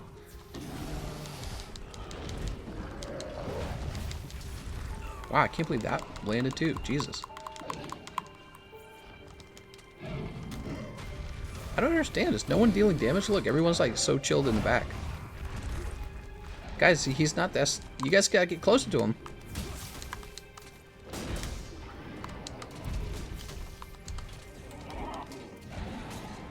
Oh, that hurts. You know I'm gonna grab those mushrooms. What are they called? Mandura, right? Wait, I can't remember. Mandragora. There we go. Mandragora. All right, we're good. Did you know you can overcharge TCS, then you deal much less damage? Yes. In fact, I knew this.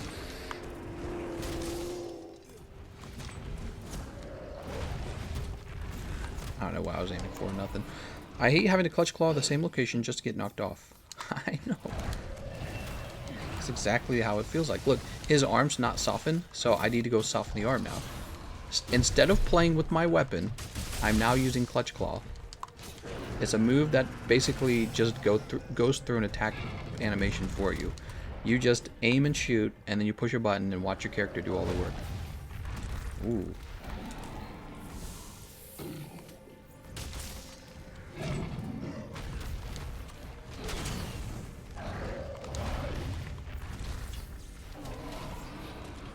You guys know that this is a damage check, right? If we don't deal enough damage, he's going to Ecliptic Meteor the whole team.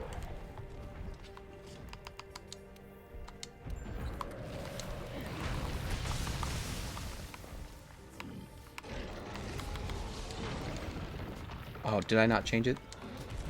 Yeah, I did. Okay. 'Cause I have a feeling we're not going to make it.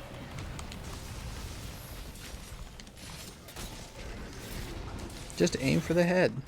Crit draw is the only way I play Greatsword because I like the old school way of using Greatsword. You missed True Charge. Maybe the soft part should last longer. Yeah, we've talked about Clutch Claw a number of times. How many times can you complain about it, you know?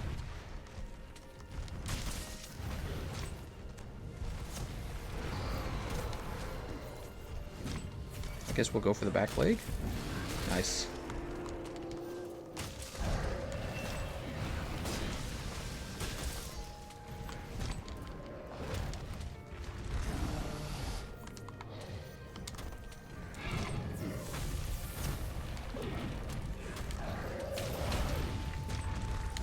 My god, it's so annoying. I'd like to hit the tail, but it just gets so far away.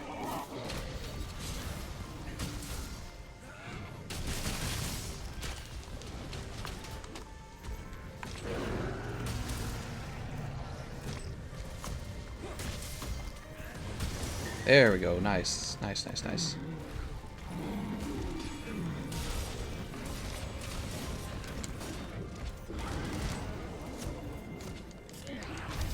It doesn't matter. I have Temporal Mantle on. Look, he needs to be softened again. This is so dumb. He's gonna get mad when I do this.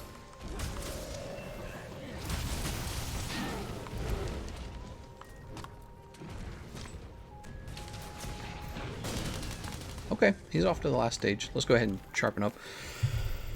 Smack that booty, that's right. Why run crit draw when you can easily hit 100,000 without it?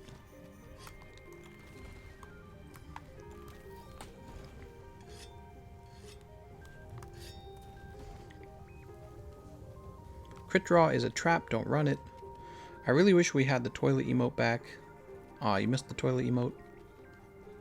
Very useful versus Jang. I have to go now. Maybe I can tune in soon, but right now I have to attend online class. See you later, man.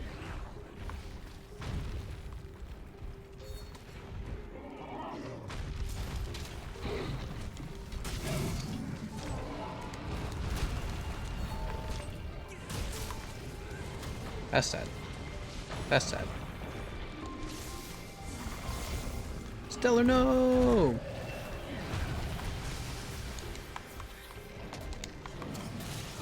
Yeah, we might have to change the extreme at the roll.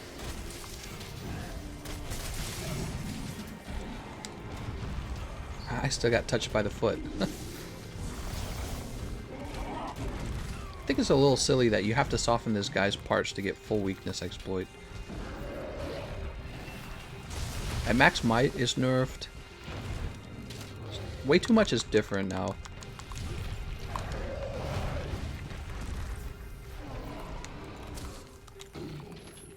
It's definitely not the same fight, it's more difficult.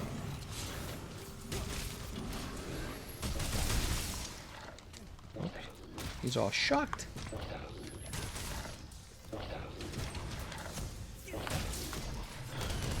Wow, I hit his chest.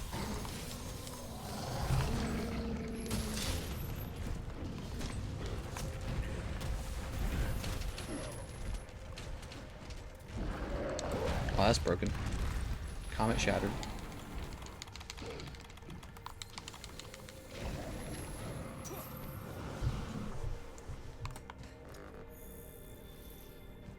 How good is High Affinity for Greatsword? Is it similar to Hammer? High Affinity for Greatsword. All weapons that are dealing like sever and blunt damage should be trying... Oh, there we go, we lost. Whoops, that sucks. That was tough, guys. Be sure to have your Final Fantasy jump assigned to your radial menu so that you can use it in the case that the comet shatters. Also, if the comet shatters, feel free to just run away with the Farcaster, because somebody will stay behind and trigger the... Somebody can stay behind and keep fighting him, and maybe that person can try to jump by themselves. Green Tortoise says, hey everyone, it's been too long. How's it going, Green Tortoise? Why do people use Aqua Shot stickies over Heavy Bowgun stickies? Mobility? I mean, you get a shield, I'd assume. Yeah, I don't understand it either, John.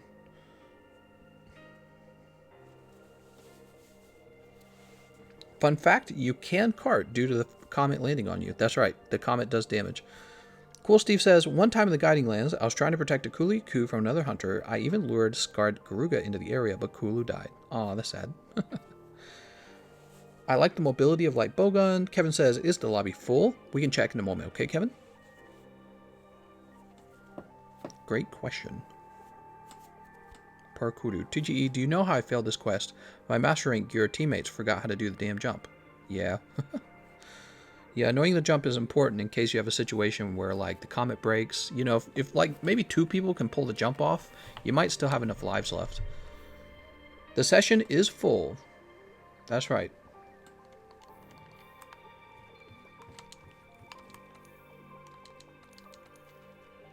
Oh man, a few people are doing this. Alright, I'll join Pinhead Dave next.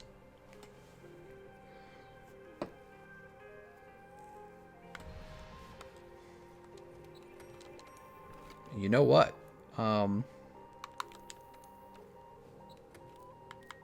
Should have a hammer build that's crazy for healing. Is this it? Might be this one. RB heal. Yeah, this is it. Alright, I'll play the healer.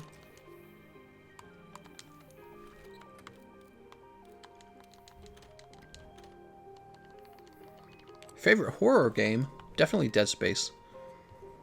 Cam doesn't protect you from ecliptic meteor, I thought. Don't you have to go into the canteen? No, I didn't die. Yeah, I didn't get killed. My teammates died. Yeah, I was safe. They were the ones who died. Show build? I'll show you that I'm standing by for departure.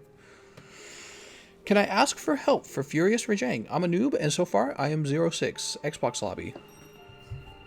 Wait, you're in the lobby? I mean, I can help you if you're in the lobby. Bacon says, I can do nothing but watch and envy at this endgame stuff. I just can't get past Barriath. Bacon Berries, you know, I have a guide for fighting Barriath. You should check my channel. Search for Gameconomist Barriath.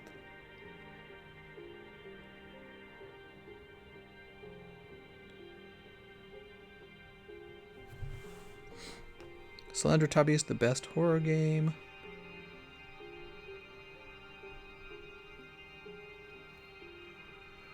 Baron says, you banned my friend from the stream for correcting you, and I'd like to know why that was something to be banned for. Baron, I would never ban anyone for correcting me about something in the game. Bans are handed out to people who are spamming. Bans are also handed out to people who are advertising. So if your friend was accidentally banned for the wrong reason, it might not have even been me, is the other thing. So it could have actually been one of the moderators. If that's the case, maybe what you can do is contact me on Discord and tell me the name, and I should be able to unban him. Yeah, I saw your question. And maybe he can tell me when he was banned, because we can actually go back and look up and see what comments he was posting before the ban, I'm pretty sure. Yeah, if somebody's correcting me about Greatsword, they're perfectly welcome to do that. I listen to people's critiques all the time. And that's how I learn. So you guys actually have taught me plenty of things. He probably got banned from a bot. Yeah, so I think that he probably got banned by... If I had to guess, it might have been one of the moderators accidentally banning him, or banning him for spamming, or Maybe they were trying to ban a bunch of bots at the time, because there was a really bad problem we had like a week ago with the bot spam. And it occurred to me it's possible that one of the moderators was just trying to ban a bot, and then they accidentally banned a real person. Because what happens is, as you try to ban a bot, the comment section keeps moving, and so it's actually possible to grab the wrong person. You might grab the person who spoke directly after the bot.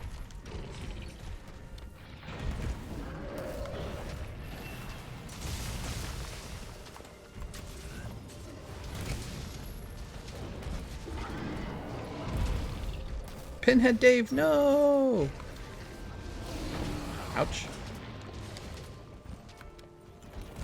Oops. Is he gonna die? Nope, he's still alive.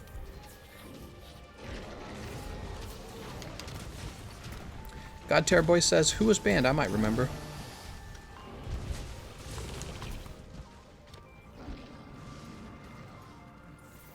Oh, this team's gonna have too easy of a time.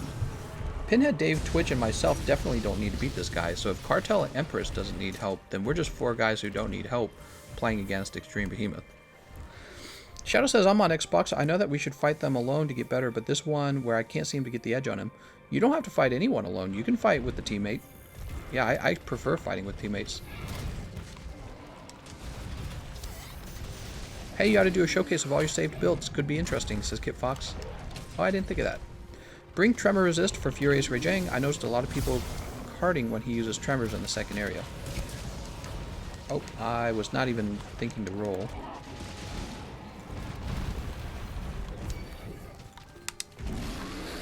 Mulberry. Run some evade window and dodge into his attacks.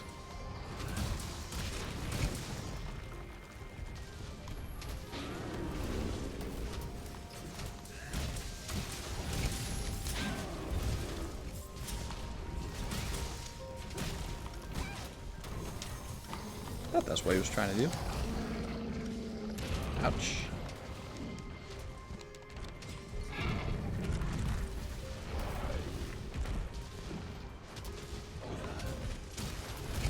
Alright, well, we smacked him one more time. Let's get behind the comet.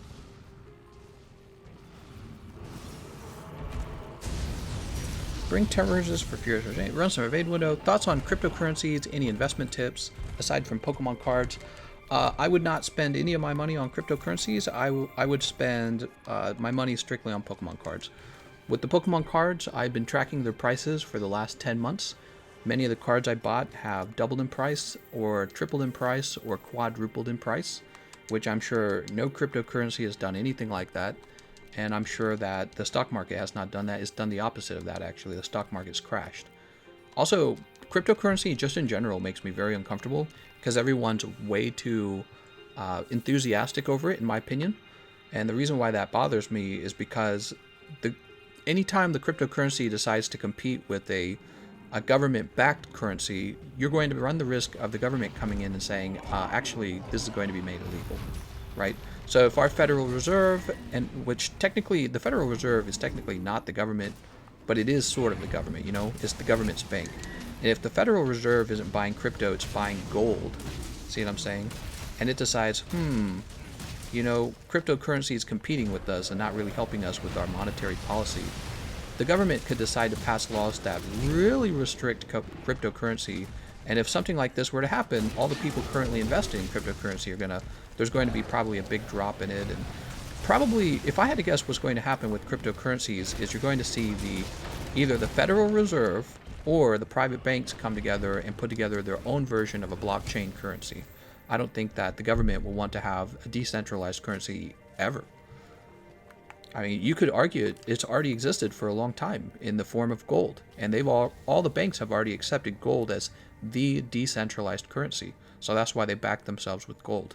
They don't want to back themselves with crypto, and a bunch of people keep being told, "Hey, you got to back yourself with crypto." So if crypto ever becomes affect the markets too much, and the actual banks aren't invested in it, they're going to go, "Nah, that's not okay." Hey, government, change the rules, government.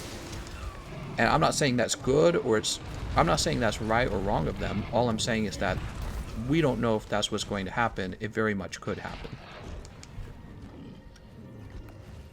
So I have no interest in cryptocurrencies. I'm mildly interested in gold and silver, especially gold, which has proven itself to do well. Especially right now, it's proven itself to do well. And then I'm mostly just going to be buying Pokemon cards. That's it. That's going to be my retirement plan, probably. Just Pokemon cards. Do you think instead of showing us those massive bloated damage numbers and just gave us the true damage, we'd be better off? Yes. Yes, yes, yes, yes, yes. I usually hunt Monster Hunter alone. What's he doing? Whoa. Press F for respect. I usually just play Gunlance against those Fangs, fast monsters, any Dragon Ball Legends players here. Gameconomist, do you think that instead of showing... I already read that one. Does anyone know when you unlock Raging Bracky? Alright, let's run over here. Man, this guy's super annoying. Dude, we got all these freaking Charybdis already set down. 1, 2, 3. They're all set in good places, too. It's kind of annoying. What? Really? Oh. That's terrible. I jumped too early. Yeah, I jumped way too early. Whoops. We can pretty much talk about anything. That's right. I'm trying to make a sticky build, but I couldn't get Aqua Shot to drop. What? Why does RNG hate me? Well, you know, you don't have to use Aqua Shot. Just go use the Rajang light bowgun. Regular Rajang. Or go use the Beast Buster. Twitch says, bro, he called the comment on me. I saw that, Twitch. You were like all the way in the tunnel. And then what happened, because I was reading the comment section, I actually did not know that the comment had been called yet because it was not like visible. I couldn't see it. Otherwise, I would have ran over to it. Can I show my hammer build? I probably can. Yeah. Random says, okay, thanks. I fought Event Stygian, but I don't think that unlocks anything. Yeah, everyone gets super hyped for the cryptocurrencies, and then they see gains in cryptocurrencies, and they're like, wow, this is amazing. But you guys are in such uncharted territory when there's so many other things to put your money in, like just gold, for example. If you guys had bought gold, you would be in a very good position right now because of all the inflation. But they're like, yeah, you should have cryptocurrency. It's like, the banks don't buy cryptocurrency. The banks buy gold, man. And what do you think the banks are going to do if cryptocurrency is ever more valuable than gold, or more important, more influential to the monetary system? They're going to say, no, that's not okay. They're going to say, government, get over here, government. And I don't mean like the private banks even. Just think of the actual federal government. It's like, well, sorry, government, we're not able to affect the, inflation or deflation because too many people own Bitcoin. The government's going to say, oh, well, time to get rid of Bitcoin. That's what the government's going to say, I swear to God. The government says, we'll have our own Bitcoin. But it'll be something that we can affect. Point taken on cryptos, how to start making Pokemon cards as an investment. I'm clueless with Pokemon cards, but interested in investing. Well, Pokemon cards aren't the only form of card to invest in. People invest in baseball cards. Is apparently a much older form of investing in collectibles, and there are a lot of cards in the baseball card, I guess, scene. I don't know what to call it, but there's many that go for like 40,000, 80,000. I believe there's $1 million baseball card out there, or maybe like $2 million card. There's Magic the Gathering. It's all kind of the same. Basically, these companies who are very reputable have produced these highly desirable and collectible cards from a long time ago. And because they're so incredibly rare, what happens is people have them professionally graded. And then once they've been professionally graded, people trade them. That's what happens. And it turns out the market for some of these cards is so large that they end up trading for like 40,000, 80,000, and even $1 million. Right now for Pokemon, some of the most expensive things you can buy is like a first edition base set for like 80,000, or you can base set box, or a Neo Destiny box. I think I saw one listed for $30,000. There's some booster boxes that are about $5,000 to $10,000. With the booster boxes, what happens is there's all these YouTubers who buy the boxes off the internet, and then they split them open and sell the packs off. And then what happens is, because they're doing this, all the vintage boxes are increasing in rarity like crazy. It turns out people have a lot of money. So people have been playing Pokemon since the 1995s, right? And so everyone's a bit older, and people have disposable income now. So they're splitting, excuse me, Pokemon cards as a as a product, has reached a point where a lot of the customers are like 30 years old of age and capable of dropping some heavy dough on it. And so yeah, they're buying these booster packs and driving up the value of the boxes like super fast. And I happen to have gotten into it really, and want to get into collecting. They're not going to buy. In the past, I suppose you bought like vehicles or fine art, stuff like that. But in the future, it will be stuff like Pokemon cards and even collectible games, like original versions of a game. Hi, been wondering, do you know play Valorant? Nope. True says, maybe if you can buy physical gold. Yeah, you'll want to buy physical gold. Jesus says, random, you need to fight regular Ray Jang. Will you be sad when the game's lifespan is over? What are you talking about? The game will never be over. They're going to release Monster Hunter Universe tomorrow. Gameconomist, let's say one last monster was being added before Capcom stopped supporting Iceborne. What monsters would you have? Arch-Tempered Gyrototus. Is Artillery 5 worth sacrificing for Spare Shot? Yes. How do you get Tempered Tailblade material? I'm trying to upgrade my handicraft to level 4. Trying to upgrade my handicraft to level 4. You probably have to go into the stupid guiding lands. If you're ever missing a material, half the time it's in the guiding lands. Arch-Tempered Kieran is quite a challenge for even Master Rank Hunters, but we got her done. Nice job, guys.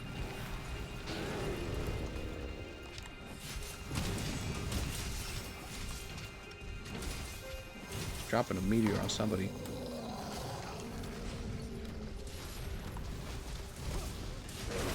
Brrr.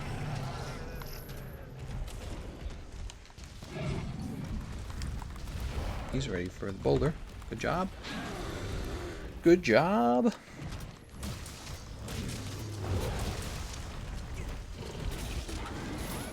Oh, right. That's going to hit me too. Yeah, so for those of you who have never considered investing in Pokemon cards, when I started, I was like super hesitant, right? I'm very conservative with my money. I don't like to take risks, and I actually do trust institutions like the stock market and all that really well, especially because I've watched the stock market for a long time. Since I'm 31 now, I've seen how it just goes up and up and up and up and up. Even when we have setbacks like coronavirus, the stock market bounces back eventually, and then it just keeps rising. And I've watched how fast the stock market has risen over my lifetime. And then I get over to the Pokemon cards, and you get like a card quadrupling in value in like less than a year. And it just absolutely blows my mind. But it makes an enormous amount of sense. Pokemon's like one of the best known brands in the whole world. It's Japan's most well-known brand. It's like their biggest media group is Pokemon. And then it's super relevant to anyone who's a gamer. Pretty much everyone's a gamer. It has universal appeal to old and young, girls and boys.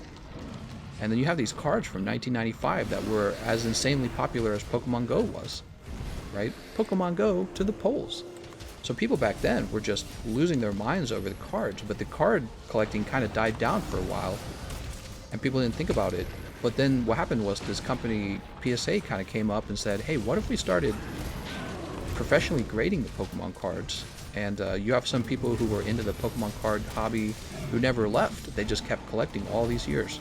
They kept collecting, and they put together like the best collections, and those collections are worth like probably millions of dollars now. I don't even want to imagine what those collections are going to be worth in 10 more years. It's going to be mind-blowing. Those guys are going to be probably multi-millionaires off of Pokemon cards. You wouldn't think it, but it's like, yep. Pokemon continues to put out tons of new Pokemon card sets. Some of them look quite good if you've never seen them. Although the recent Sword and Shield set is about as mediocre as the Sword and Shield game, sadly. But the old vintage sets are really up there in value. It's crazy. Yeah, actually, to tell you guys the truth, I just finished buying today $6,000 of Japanese booster packs off the internet, and they're all pretty much gone now. They're not there at the same price anymore because I purchased them off. And I made a big mistake, actually. Somebody else started buying them too. It was really obvious. 2 boxes disappeared. From this morning, there was a box that disappeared. And I wish I had purchased it this morning because I actually had the money in my account to buy it at the time, but the money's gone. You know, not the money, the box is gone. So I had to buy, I had to refocus in another area. But I did well still. I've got a lot of cards coming. About $6,000 to $7,000 of cards, $6,000 to $7,000 of Japanese booster packs coming. See you later, Lion. Why not use Clutch Claw combo? It's not always your best option for damage output. Do some cards go up in value and some go down? That's a good question. Not really. I've pretty much only seen cards go up in value, the vintage ones in particular. So if you buy a vintage card with the perfect grade on it, it can actually dip in cost, but usually it dips just a little bit, and then it just bounces right back up to gain a bunch. And most of them never dip. They mostly just strictly go up. That's what I've experienced. Actually, if you've ever watched on my channel, one of the things I do is I take my collection of the vintage cards, and on the back of the casing, I have like a plastic sleeve on the card, the casing, and I've been keeping track of the price changes for almost 10 months. Kind of like the way I watch weapon popularity, right? So you guys know on this channel I watch weapon popularity. It's just something I like to do. I like to track things over time. And I've been tracking the cards I purchased. Here's an example. My best card, not my best card, the card that is appreciated the very most, I bought it back about 9 months ago for just $700, and I thought it was crazy when I bought it. I thought I was losing my marbles. I was like, what am I doing, man? But I was like, in theory, this is a smart purchase. So I was back there sitting around going, in theory, this should be correct. And I purchased it for $700, and today is worth probably between $2,000 and $4,000. But probably I would not sell it for anything less than about $4,000 to $6,000 would be the most you would have to offer me in order for me to actually trade it with you. And the reason for that is because I'm predicting its future probably better than other sellers are. I'm predicting the future of that card. That card's just going to keep going up in value. And the reason for that, part of it, you can actually track the population of that particular card. So the website for PSA, they're the company that's doing all this professional grading.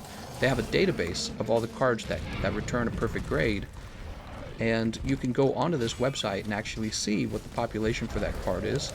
And so from there you go, how popular is this Pokemon in the set that is from? And then you say how many of them are available. When it turns out there's only like 100 of them available, or something in that range, those are the cards that just go up in value like crazy. Because it turns out there's far fewer cards available compared to the number of people who would like to own the set. So you want to complete an old set of Pokemon cards? That's too bad. Only about 39 people will be able to, right? It's like a bottleneck. So only a few people will be able to actually finish that set because some of the cards are actually really rare. They're like super rare. And you just see those cards' price rise so fast, it's crazy. In the booster packs as well, I explained the booster packs and the booster boxes. With those, it's all about the fact that these YouTubers keep opening the packs for their YouTube content. They're like, alright, I gotta make YouTube content. People like to see old vintage packs opened. We're going to open 50,000, old vintage packs. That's exactly what happens. So you have all these YouTubers, and they make money on the ad revenue, and they're trying to get their subscribers. So they're going to buy the box, split it off, and just keep opening it. And yeah, so the Pokemon card ends up, not the card, the boosters, the sealed product just blows up in value. It's one of the, in my opinion, if you're not comfortable buying the individual Pokemon cards, just buy sealed product. Just buy a sealed product and watch it go up in value over time. It's crazy.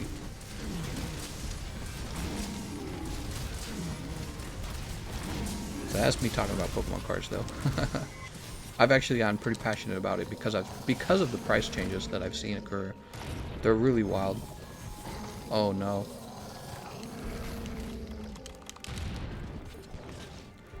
He just put down 2 rocks. I don't want to find out what that means.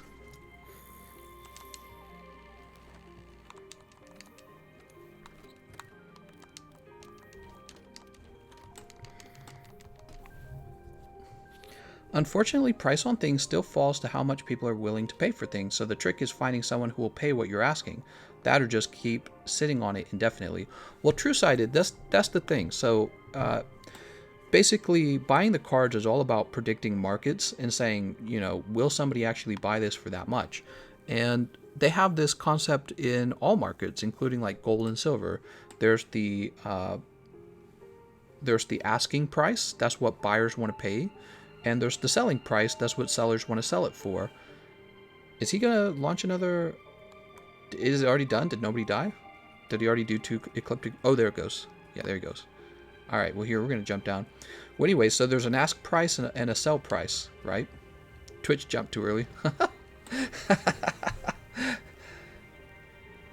If you guys had a moment to jump back to camp, you should have all jumped back to camp.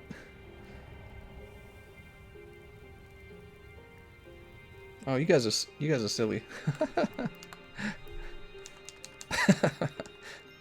You can leave one person down there. I mean, all 4 people can return, and one person can agree to go down and be like the jumper, you know what I mean? Twitch says no comment. Well, that's because he dropped 2 comments, Twitch. Well, so anyways, with the Pokemon cards, the realization is that there's actually quite a lot of money in that hobby. So there's some very serious players, myself included, to control the ownership of these cards. You know, I consider myself a very serious player, and you know, I want to have a $1 million collection. I want to have a $1 million collection sooner than later, and I want to see where the card hobby goes. I'm really excited for it.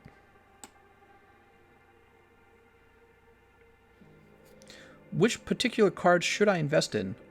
Do I just buy any booster pack online and hold?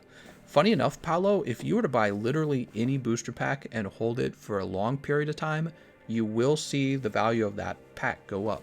The reason for this is because the way cards work, there will be like a series for that card, like Sun and Moon series, Sword and Shield series, and Nintendo prints a limited number of the cards. They have like a print run, and they stop printing. The card goes out of print.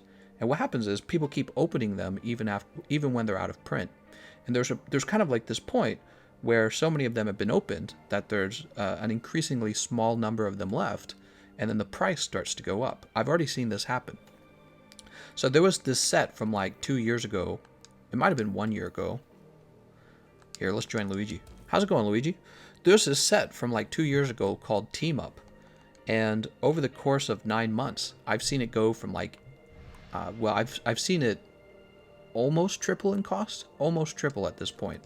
And it's not even a vintage set. It's actually it's a modern set. That's the wildest part. It's not like this rare vintage set. It's just modern cards that are no longer in print. And people didn't sell all of theirs. They just waited for it to become rare. And now they could sell it at triple the cost they bought it at. Well, maybe like double the cost they bought it at, right? So they have their own costs. So it's really crazy. But part of the game of collecting the cards is trying to figure out, well, which ones will actually give me the largest appreciation? Which ones can I flip for the most money? And that's all part of doing your own analysis, because if somebody really knows what's undervalued in the market or what's changing fastest in the market, probably you wouldn't tell anyone. You'd just keep that to yourself.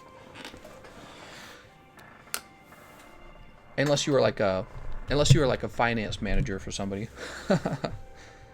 Dirty says, so you don't open the packs. That's correct, Dirty Monty. There's actually a lot of packs that remain unopened. In fact, I'll show you an example in the middle of the live stream. So, Dirty Monty, I'm going to send a picture to my Discord server, the main one, the Monster Hunter one. It'll be in Meme Review. I'm going to post a picture there of an example of a sealed pack. And this pack has been professionally graded, and as it continues to be opened up, the price of the pack will just skyrocket. So it's a very, very safe investment. Alright, and there it is. Alright, so I posted that for you in the meme review if you want to see that. Might take a second for it to upload. And it'll give you an impression of what it looks like. Now, again, you don't have to collect Pokemon. You might be into like baseball cards, you might be into Magic the Gathering. But here's one of the things I really find impressive about collecting cards. They're very small. So you have these pieces of cardboard that weigh nothing. They don't really take up any space, and they can cost the same cost as a car. So I have a card right now. I got a card right now that's worth like $4,500 by itself. Just one card. $4,500. And if you were to add this with another card worth roughly the same, that's like $9,000. That's the price of a car. But it fits in my hand. So as a store of value, you're able to invest in this very small physical thing that you can hold and you can look at, and it, it's moving up in value quite quickly. It's really impressive. There's a difference between bombardier and feline bombardier. That's right. Anyone know how to get the Lunastra layered weapon bases? I do not know. Still don't get how investments work. Kevin does not understand investment. Kevin, I'm about to give you the basics of investing. So money is capital, and people use capital in order to make more money. How do they do that? They borrow money in order to buy more of a thing that they think is about to make them money. That is basically what investment's all about. So let's say you wanted to open up a pizza restaurant, which you probably wouldn't want to do that right now because of coronavirus. But let's say you wanted to open up a pizza shop. Before you can open up a pizza shop, you need to buy a pizza oven. But let's say you don't have any money for a pizza oven. So how can you afford it? You borrow money. So you make a loan. When you make a loan, you agree to pay interest on the loan. And then the person who made the loan makes money off of you. All right? So your investment as the guy who wants to run the pizza shop, your investment is in the pizza machine, okay? Maybe the pizza oven, and maybe the building, and maybe being able to pay payroll on your employees. The bank's investment is you. The bank sees you as an investment. You're going to give the bank a return of 4% on the loan. And the bank pays less interest on the loan that it borrowed from the Federal Reserve or from the people who give the bank money. Like me or you, when we deposit our money in the bank then takes that money and loans it out at a higher interest rate than what we agreed to receive in our savings accounts. So that's at the heart of investment. And what ends up happening is companies say, hey, what if we split up ownership of the company and allow people to buy a tiny, tiny, tiny, tiny sliver of ownership called a stock? And people who own stock are able to receive a very small dividend of the earnings. I'm sorry, a very small fraction of the dividends. I said that wrong. What the heck? That's a very bright face. So really large companies like Walmart say, you can all benefit from our profits by owning a stock. And this little piece of paper called a stock might cost you like, I don't know, $60 or whatever it's going for now. And so you buy up as many stock as you can, and that's your investment. And each quarter, as Walmart posts its profits, you get paid a little bit of money. And because you're sharing the profit with Walmart, because you own a piece of Walmart. That's an investment. So investing your money is all about taking the cash you have and allocating it to something that you believe will make you money. That's what investing is all about. Businesses do it all day long. When Walmart buys up a store, like a piece of property to open up a warehouse, they're investing. When you buy stock in Walmart, because you believe Walmart's making the right choices on where to open up a warehouse, you're investing in Walmart. See? So investment is incredibly important. And if you ever see like a third world country, like maybe a poor country in Africa, or maybe it's like some tropical island where everyone's really poor, or maybe it's even somewhere in South America, and you're like, why the heck are they still living in straw huts? The reason they're living in straw huts is because nobody will invest in that country. Why don't people invest in those countries? Is it because money makers, they're no good at investing? No, they're very good at investing. They believe those countries will not return any money to them. And usually this is because of government corruption, or because the country is unsafe, or any other number of instability causers. Maybe they believe that the workforce is too untalented or unreliable. So money is all about investment is all about taking your money and using it to make money.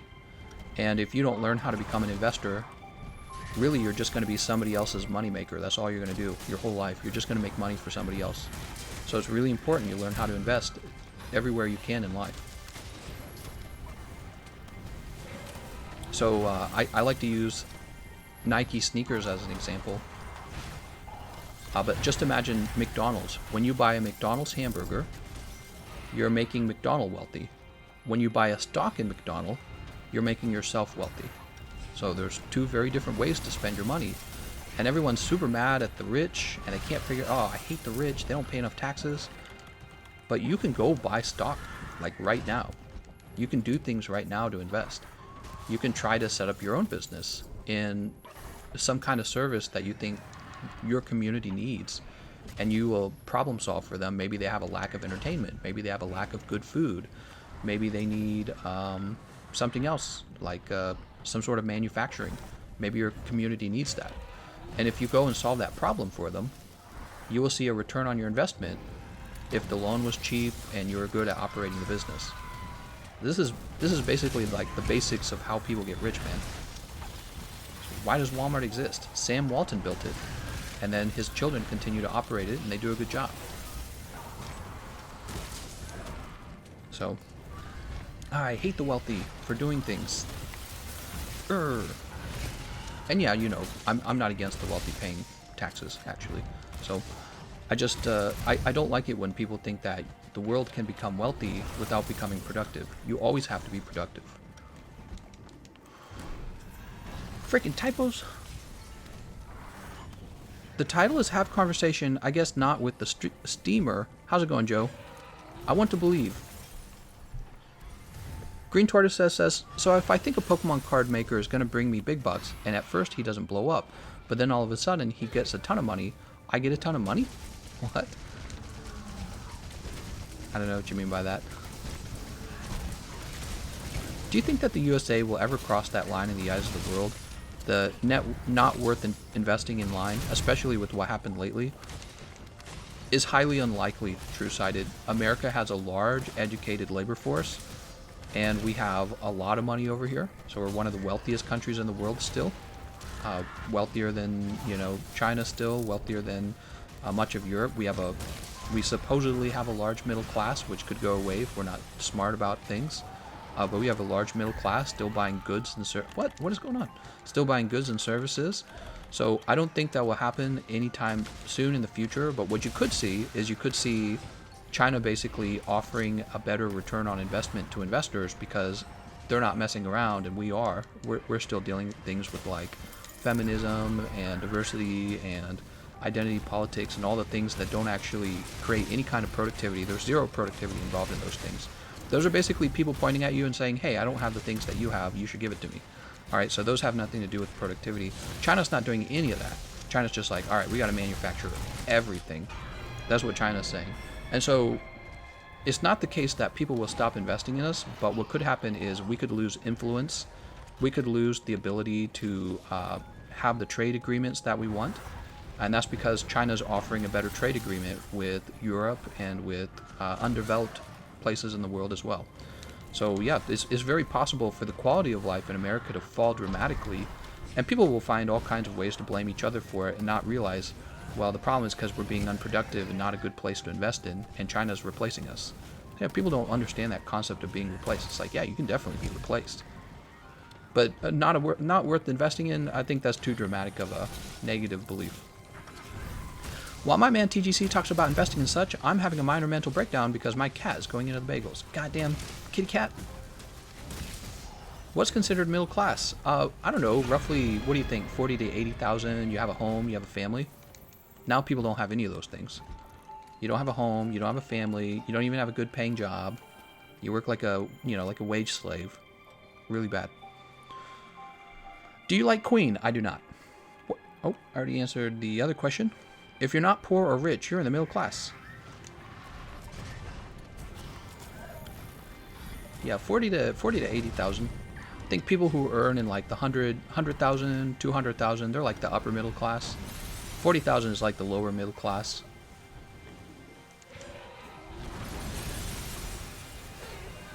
Come on, man. But yeah, it's very possible to be replaced by another country, and then to see your quality of life fall dramatically from what your grandparents had, what your parents had. And I think we are already seeing that in a lot of ways. How's it going, God Terror Boy? 80k plus is upper class? Yeah, I'd say probably at about 100,000 you're talking about maybe upper class. It might have shifted. It might be more like 120,000, you know.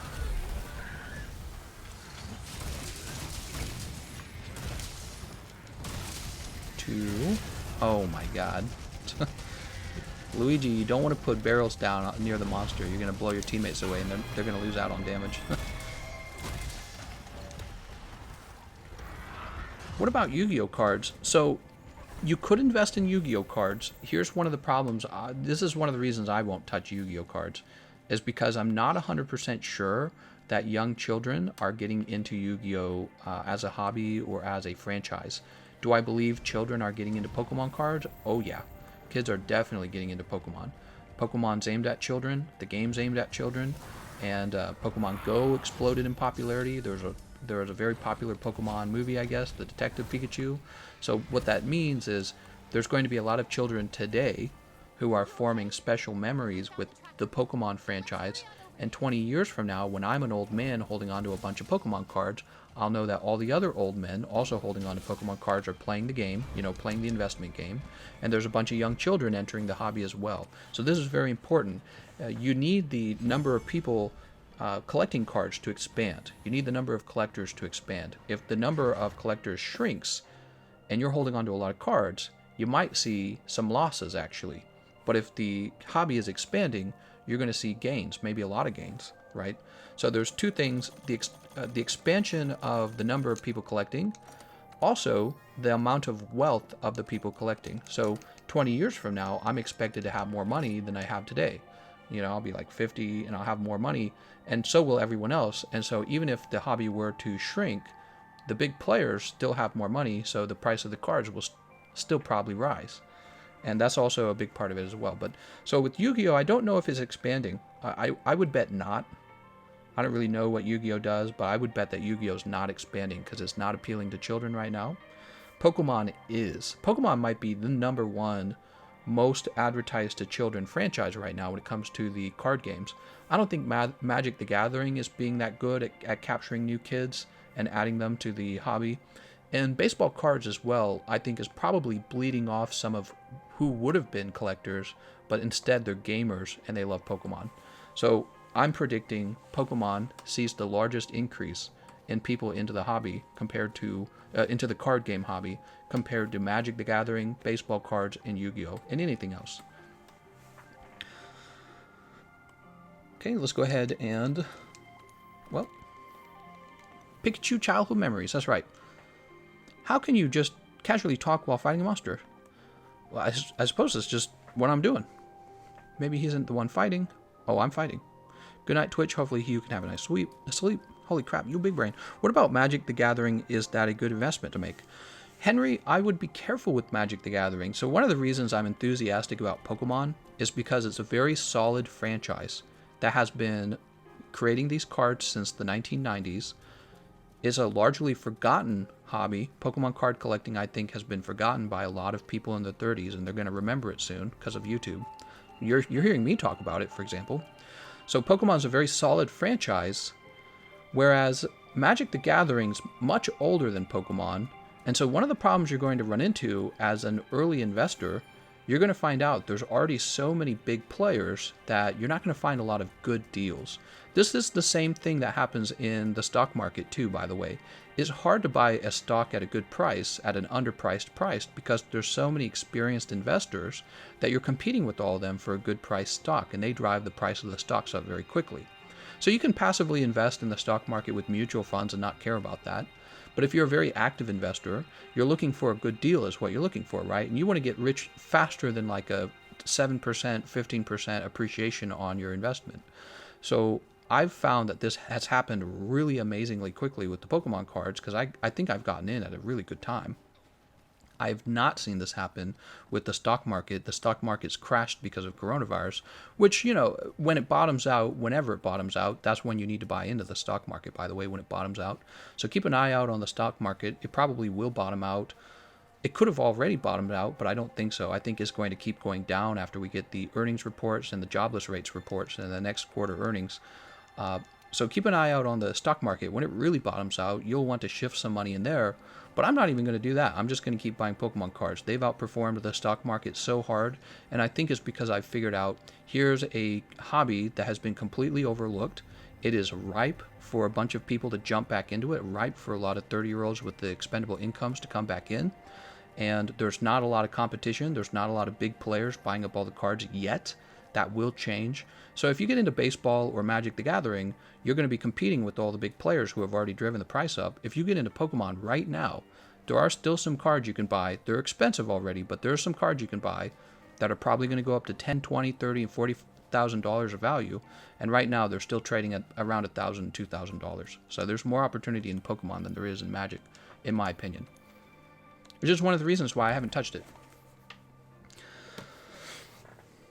What about underage gambling? Yeah, so actually, what's interesting about Pokemon cards is it made me realize that's exactly what opening a card pack is gambling. So, as a society, it seems like we do allow people to gamble, but there's a lot of laws about it, and there's a lot of negative stipulations and perceptions about it, especially because people get addicted to gambling, and they get addicted to shopping, and I don't know what to say. Like, I like sodas and cookies, and I like opening Pokemon cards. Do you want to make it all illegal?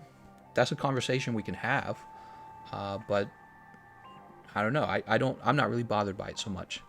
If you're having trouble with like a shopping addiction or gambling, I would tell you to hide all your money from yourself and then go get therapy, because making it illegal for everyone else is, I would call, an overreaction, is what I'd say. Yash Jalem says Pokemon cards came out in 1996. Oh, Pokemon came out in 1996, I believe. So it's relatively young. Anyone who grew up without it is either an adult now or is an adult showing their kids Pokemon. That's exactly right, Yash. That's exactly what I'm saying. So everyone from back in 1995, 96 is now an adult. And so all these collectibles from the Pokemon card franchise are ripe for exploding in value, because all these people are going to get back in and be like, oh my god, I want to own a base set Charizard. That's the card I had when I was 15 or 10, and it was like the coolest thing that I ever had. And when you explain to them, yeah, see this Charizard? He's like $2,000, $3,000, and guess what? He keeps that value. He even goes up in value. When you tell them that, and they know it, and they see it, people realize why the cost of rare goods go up so fast. I got a card, it's like one of my favorite cards. There's only 39 of them in the world, and it's part of a very old set and a part of a very prolific set. And it just makes me so happy to look at it. It's like a piece of art almost. And it's also an appreciating piece of art. It's the wildest thing. Like, I just hold it, and it makes money over time because it's so rare. Only 39 people in the world are going to be able to complete that set. Only 39 people? That's crazy. There must be so many people who love the Pokemon franchise, and only 39 people can complete that set. That's really wild. So I look at it and I'm like, 4,000 is nothing. People will earn $4,000, easily when they get older. Especially when you're real old, $4,000 is nothing. Everyone's all mad at the rich. You guys ever notice rich people are old? That's because as time goes by, of course you get rich. You've had all this time to earn money. It's just how it works, So I'm going to hold on to this card for 20 years. 20 years from now, I guarantee you it's going to be worth like $40,000, $50,000. And I bought it for $4,000. That's what's going to happen. 39 people. Way too short of people. Way too few of people will be able to finish it. Magic really is reprinting cards way too much. It's kind of sad how much prices have dropped in some areas. Yeah, I've heard about that. True-sighted. There's a guy who invests in Magic the Gathering, and I watch him all the time because it was my goal not to just learn about Pokemon card trading, but also to learn about Magic the Gathering and a little bit of Yu-Gi-Oh! And especially baseball cards. Because I realized the more I understand these older franchises, these older hobbies, the better I can understand how the Pokemon card hobby is going to change over time, because it's the youngest of, it's one of the younger ones. It's younger than Magic, younger than baseball. So I wanted to study those and understand them, and he complains all the time about the fact that Magic wants to get into the secondhand market, and Magic also reprints like crazy. And this is an issue with the modern cards. But, honestly, I don't think it will be that big of a problem over time. Once again, you'll find out that you can't control the market on some of the modern cards because there's simply too many of them. There's a perfect example of this with, there's a set in Pokemon called Hidden Fates. It's a really beautiful set, and it's really popular. People love it. And what you'll find out is you can't really control the market for the most popular card from that set, the Charizard, because there's going to be like 2,000 of them someday. 2,000 of them will exist. There'll be a really established market. But the question is, will the value of the card still rise? Oh yeah, the value of the card will still rise. In fact, I've already seen it do this. It's gone from $400 per card to $700. And this is because the card is so beautiful and so desirable that people will simply, enough people will want it that the price will go up on it anyways, despite there being so many of them. And this is a reflection of how many people are actually in the hobby.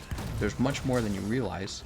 But also, the way I interpret this is the cards where there's only like 30, 40, 50 of them who are rated like Gem Mint, PSA 10, those cards are heavily undervalued right now. Like, people really don't understand how quite rare they are. Their real value should be already about 10, 12, 20,000 right now, and they're still going for about 4,000 because people don't understand rarity very well.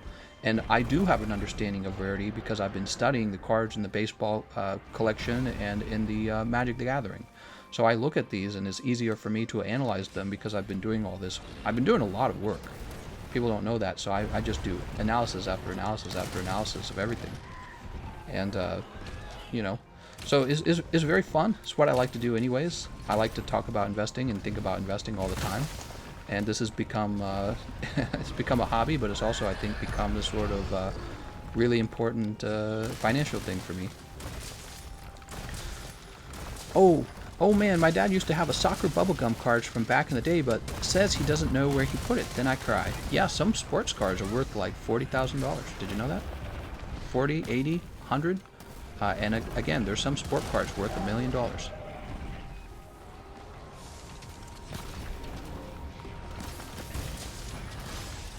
damn.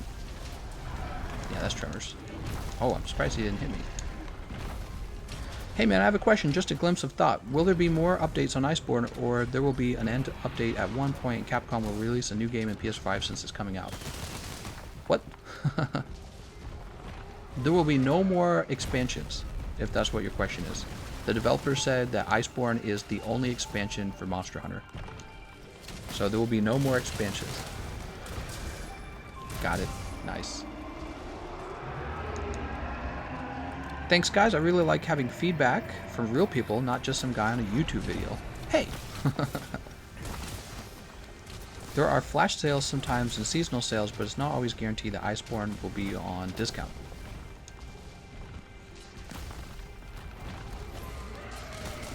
Two, three. Oh, snap. Yeah, I see what you're saying, Henry. Henry, if you asked me whether or not you should buy the game, I'm just going to say yeah, to be honest. I mean, if I hated Monster Hunter, how am I going to, you know, how am I playing it, right? So you definitely get a biased answer from me.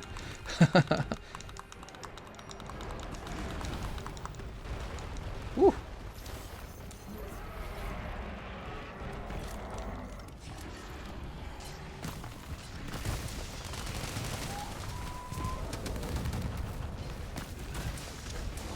Yeah, I hope to own like $1 million card someday. Just like one card worth that much.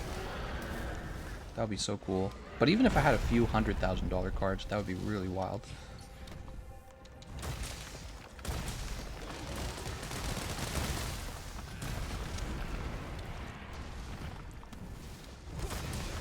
See? Yeah, he is. Alright.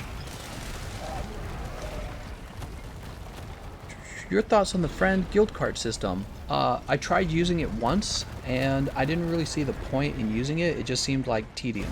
So I don't really worry about the guild card system. I think that, or the friends thing or whatever, just not that important to me.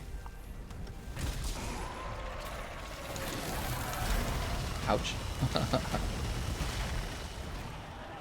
I think I still have an old Moon Knight Comet in the teens put away, and some Battletech cards I took a chance on and bought years back. Unfortunately, I don't think the card appreciated in value. Yeah, very interesting. Oh no. Nice.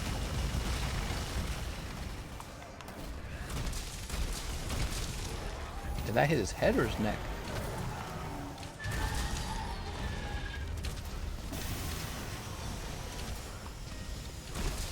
Come on, KO. Oh, damn it. I was hoping to KO him before he finished that. There it is. You talk a lot about ranking the Monster Hunter World weapons based on speedruns, but have you ever considered your own personal rankings of them based on enjoyment? My personal... Oh, okay, on enjoyment? At the bottom of the list would be... Sword and Shield, I think, would actually be bottom of the list. Above it would probably be Hunting Horn and Lance. I don't like the fact that I do no damage with the Lance, and I don't like that the Hunting Horn requires me to take care of these buffs just so that I can do normal damage. If normal, you know what I mean? Whatever normal is. So Lance, Hunting Horn, Sword and Shield, those would be at the bottom. Dual Blades, you know, I played it recently, and I was surprised to find that Dual Blades were actually more enjoyable than I remember them. So Dual Blades are still doing alright. Switch Axe, I also find myself impressed with Switch Axe lately. I think Switch Axe is funner than I remember. More fun than I remember. So Switch Axe is getting a pass. Light Bowgun and Heavy Bowgun, actually, you'll be surprised, are kind of near the middle. You'll notice I don't actually play them a lot. And the reason for that is because they're kind of boring. They're kind of boring. Hold on. Let me try and get this done. Yeah, so the Heavy Bowgun and the Light Bowgun are so easy that they don't really have the same interconnectivity or challenge that many of the melee weapons have. With the bowgun, it's just point and shoot, and with the sticky ammo, it's just point anywhere and shoot. So sticky ammo has really trivialized. Sticky ammo is really trivialized using the bowguns and made them kind of feel, I don't know, just kind of dumb. Actually, I'd like it if normal ammo was the most powerful ammo type, because I think that is the one that requires a great deal of skill as an actual bowgun weapon. Oh, that hit me. And light bowgun is kind of the same deal. Light bowgun is like heavy bowgun, except you can run around really fast.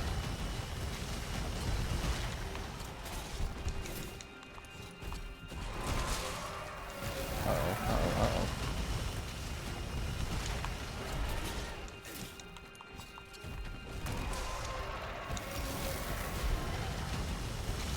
Hold on, I'm gonna mount this guy for sure. There goes!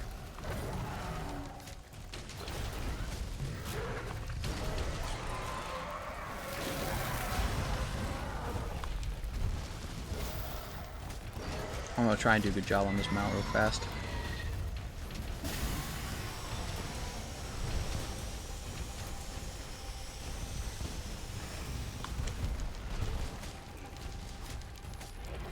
Come on.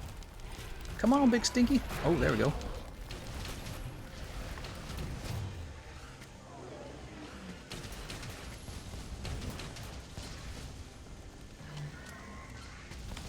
And there he goes.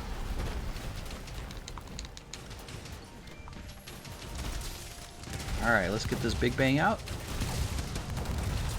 3, 4, 5. Fortunately, I didn't get the best damage there because his head wasn't softened.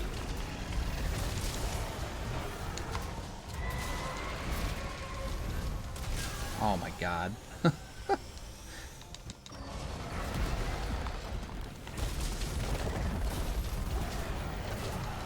Ouch. I guess I got knocked over by the wall. What did I even get hit by there? Am I KO'd? I was behind him. Oh my god.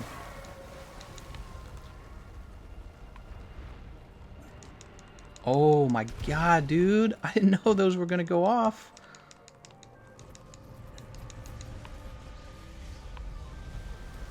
Will that actually hit me? I don't ever understand how this works.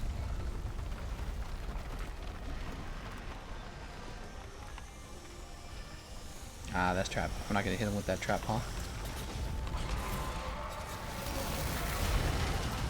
Dude! Oh, that's too bad, guys. That's too bad. Better luck next time. Alright. Jash says, wait, you can mount that? Yep. Sword and Shield at the bottom of the list? Really? Yep, Sword and Shield at the bottom of the list as the least fun weapon in the game.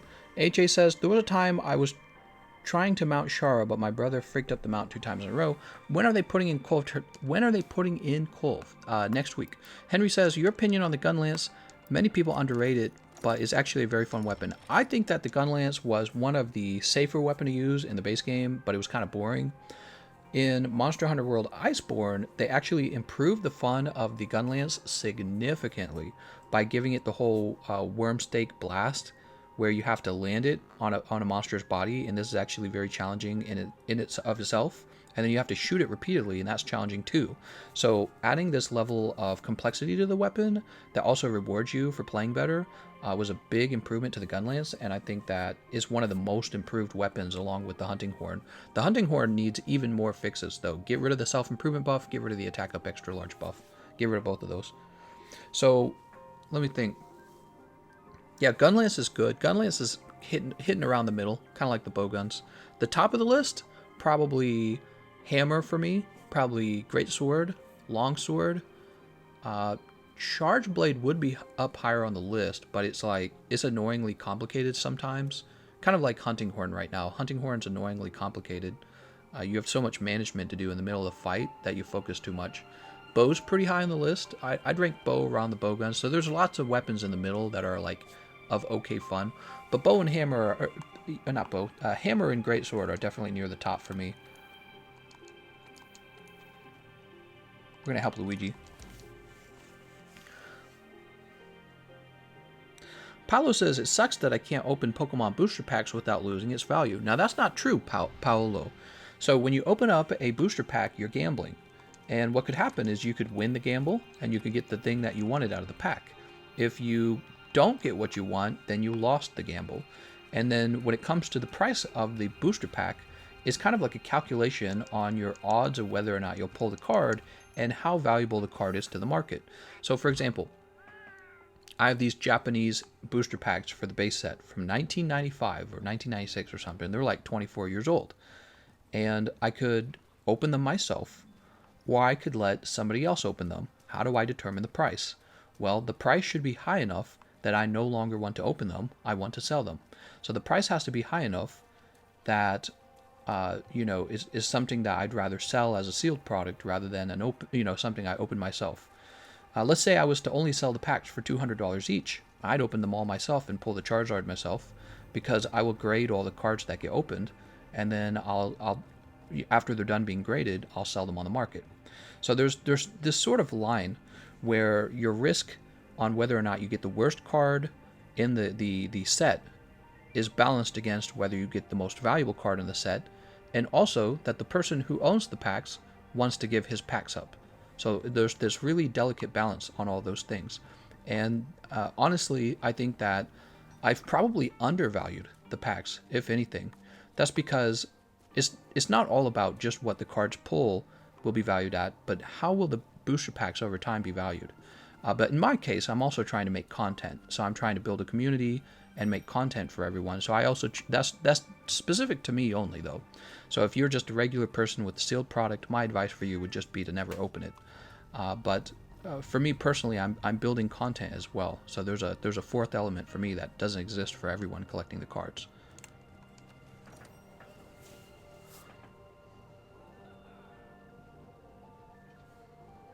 Insect Glaive should be number 1. Oh, right, Insect Glaive. I would value the Insect Glaive higher if they would simply buff the aerial attacks, so that with Insect Glaive, the aerial damage is the same as the ground damage. With that being said, I think that the solution to using Insect Glaive more will be no longer listening to the people who tell you only play the game for damage, and to absolutely play it as an aerial weapon, and to find ways to enjoy it as a weapon that mounts faster and can play aerial style a lot. Because if you don't do that with Insect Glaive, it ends up feeling kind of like a worse longsword, is what it ends up feeling like, or a worse switch axe. Switch axe and longsword are more like fluid, and they offer like complex playstyles. With the Insect Glaive, you really just use one repeating attack on the ground and then dodge through moves like normal. And it ends up not being that satisfying, and playing from the air ends up feeling much more satisfying in my opinion. You there, Luigi? You didn't fall asleep at the wheel, did you? I think Luigi fell asleep at the wheel. How's it going, Doom?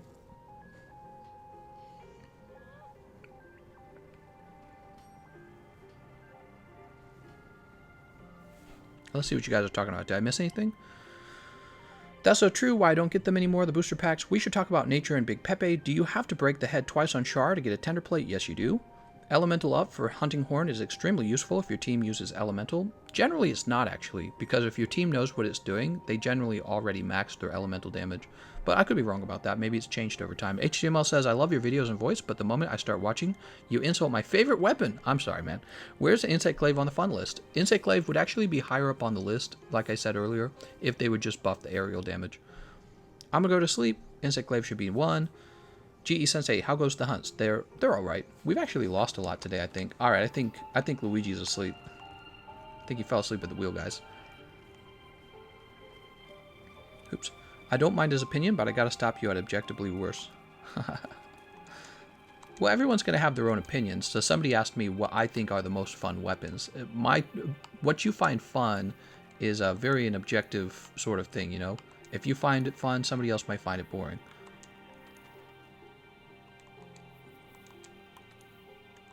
Luigi's fallen asleep. I think he has. All right, let's go ahead and join an SOS. We'll help some randoms. Oh my gosh, we're gonna help Dalton on his very first hunt, baptism by ice.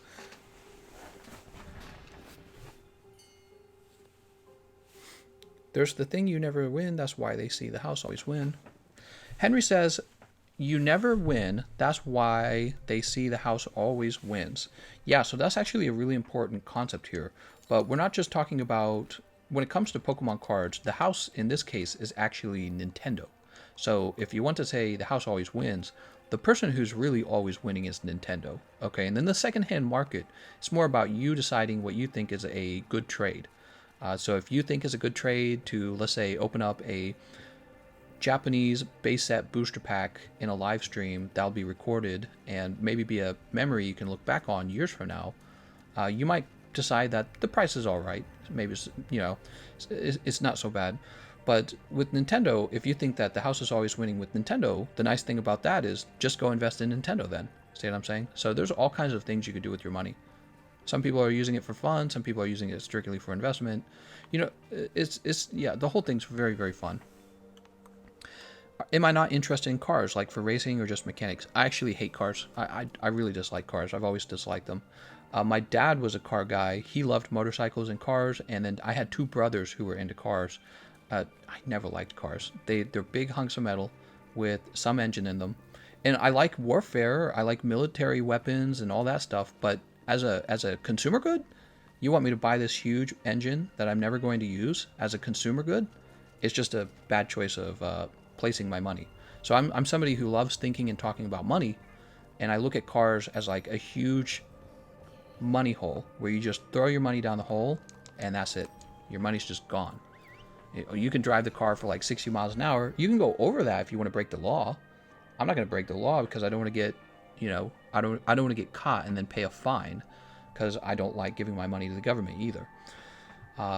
I do like luxuries, like a clean car. That's nice. Having a clean car is nice.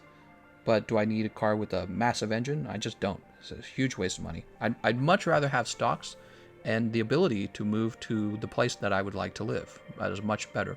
In fact, I see having the car, I think that sometimes people see the car as a sign of wealth.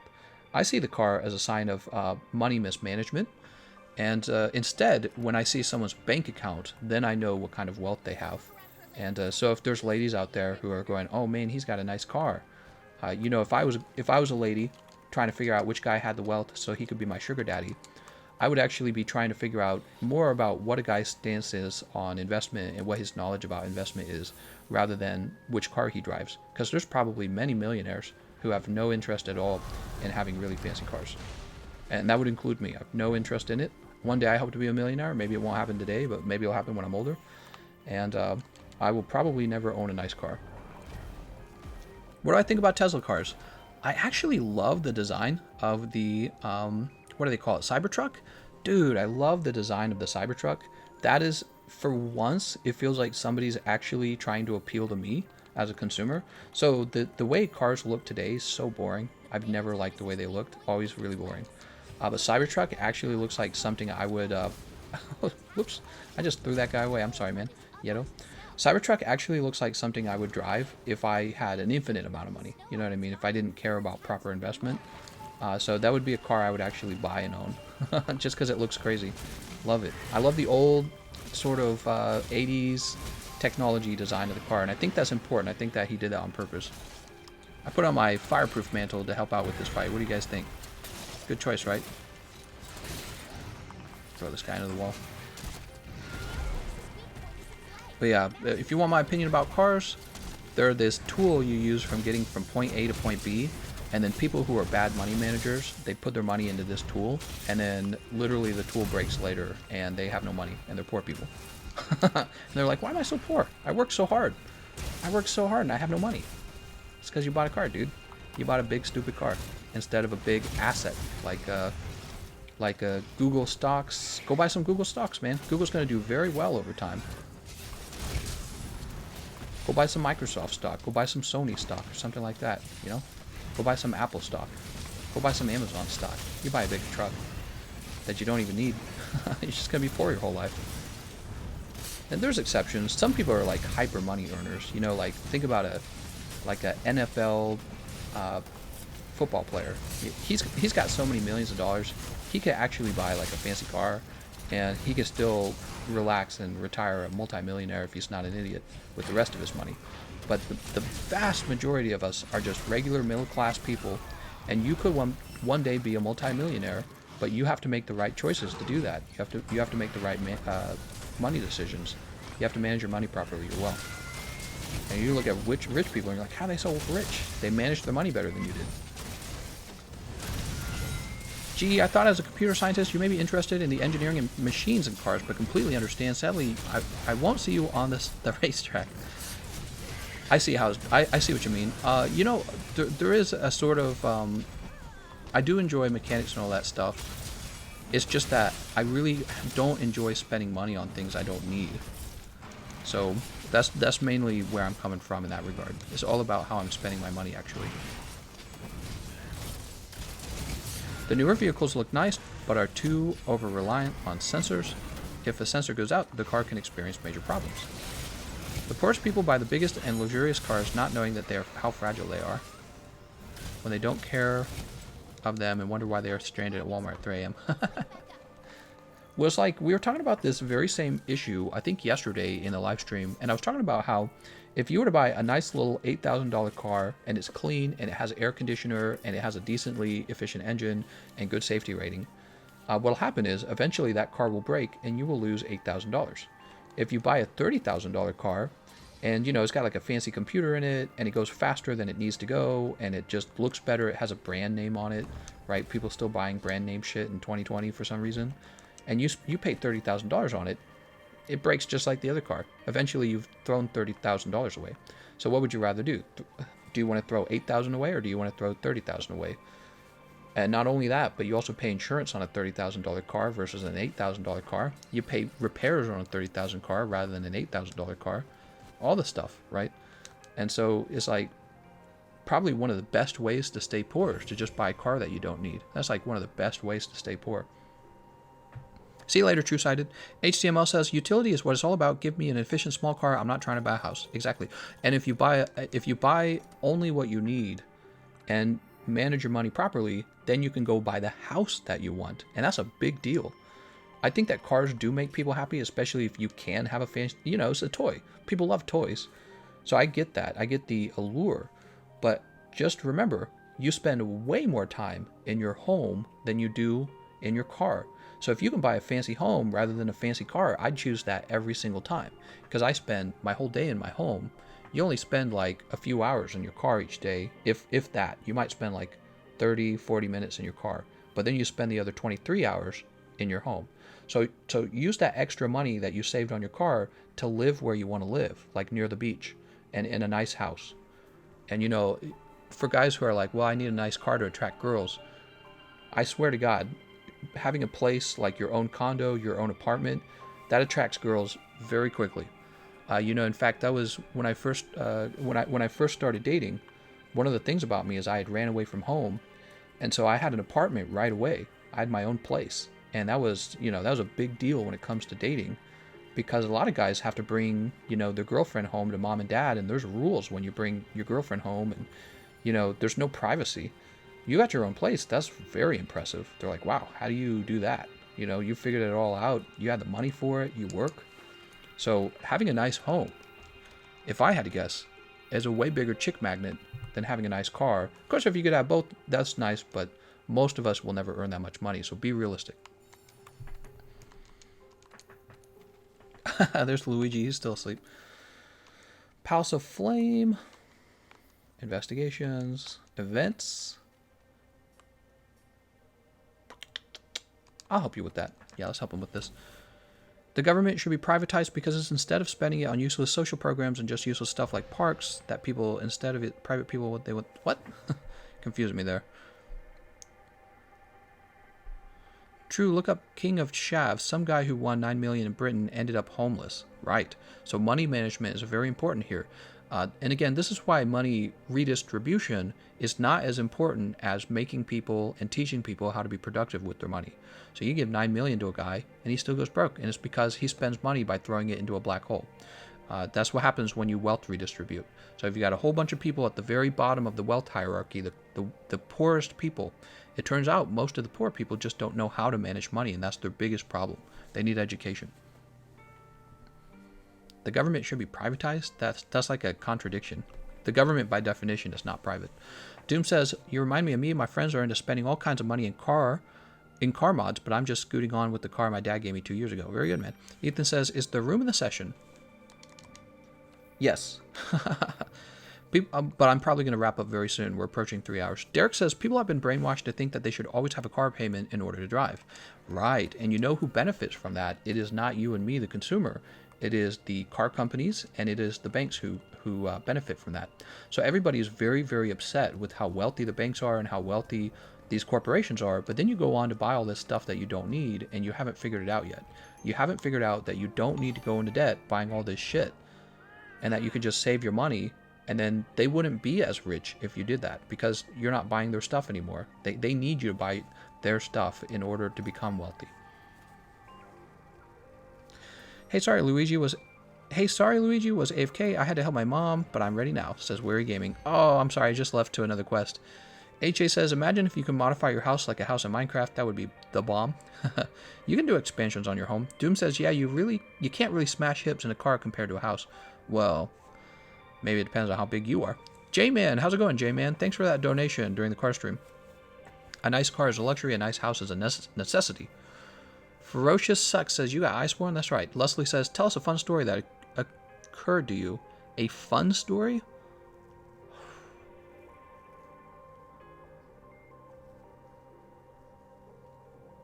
I mean, I don't really have a lot.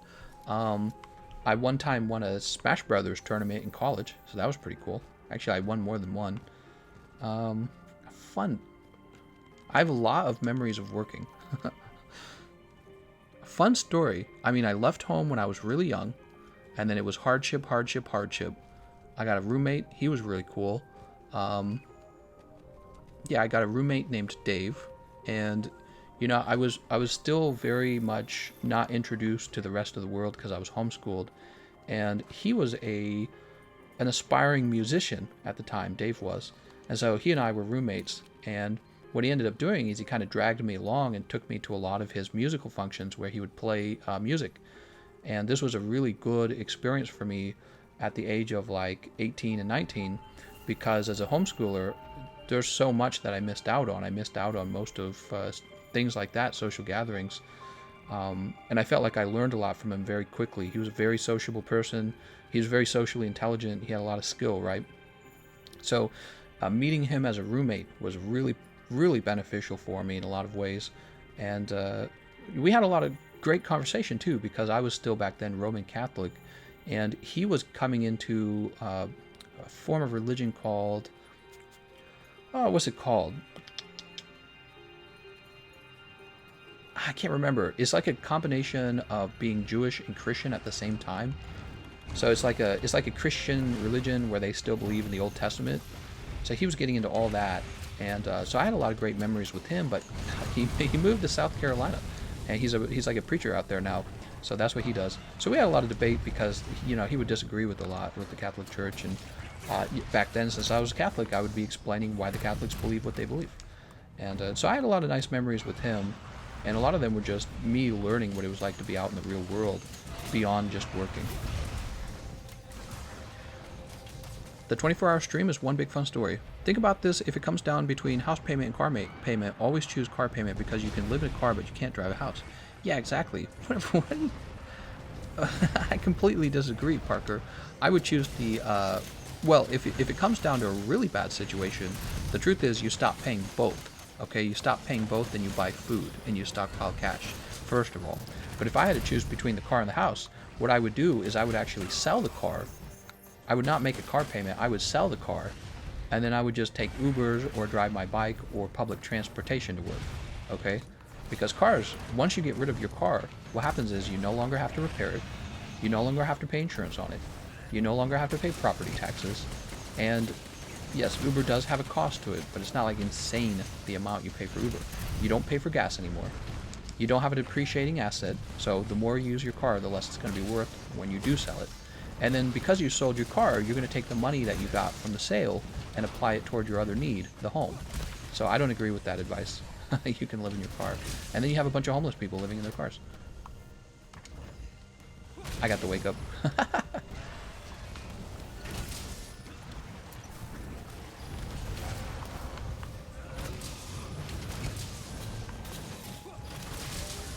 You or anyone in that stream are going to appreciate those cars more than me.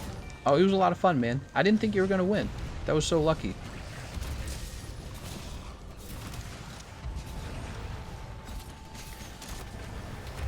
Hey guys, can I get some advice? I mean, that's what we're here for, man.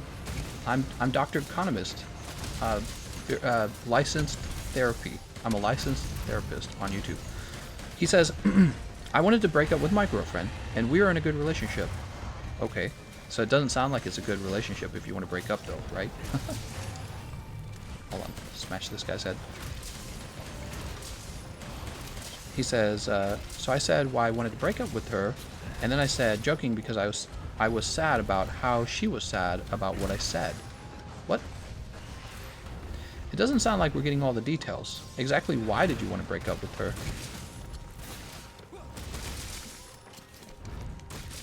Wait, like how old are you and how long have you and she been dating? Are you like 15 and you've been dating 6 months? Or are you like 21 and you've been dating 5 years?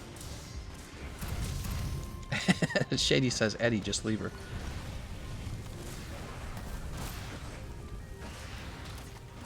Oh, hold on. I'll be right back. I have something that I've been boiling for a while as an experiment. I'll be right back.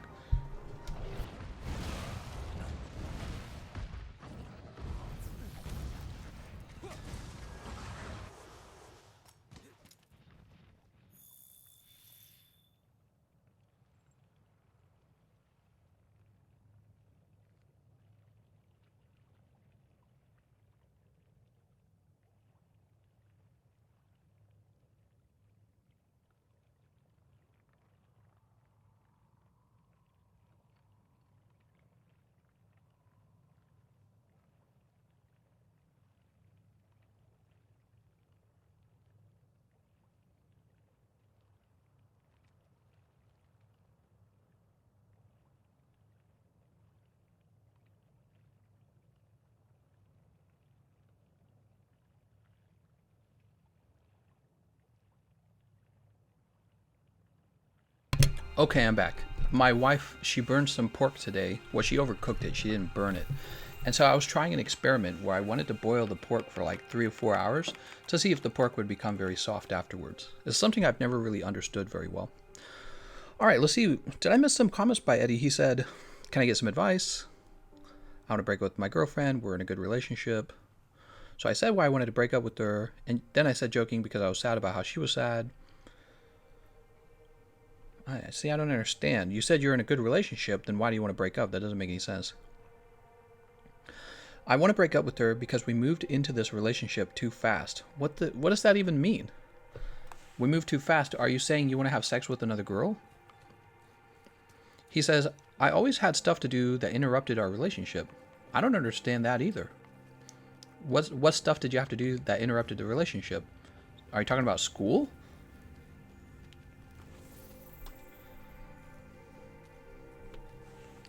We've been dating for a month. Oh, dude, she's not a girlfriend.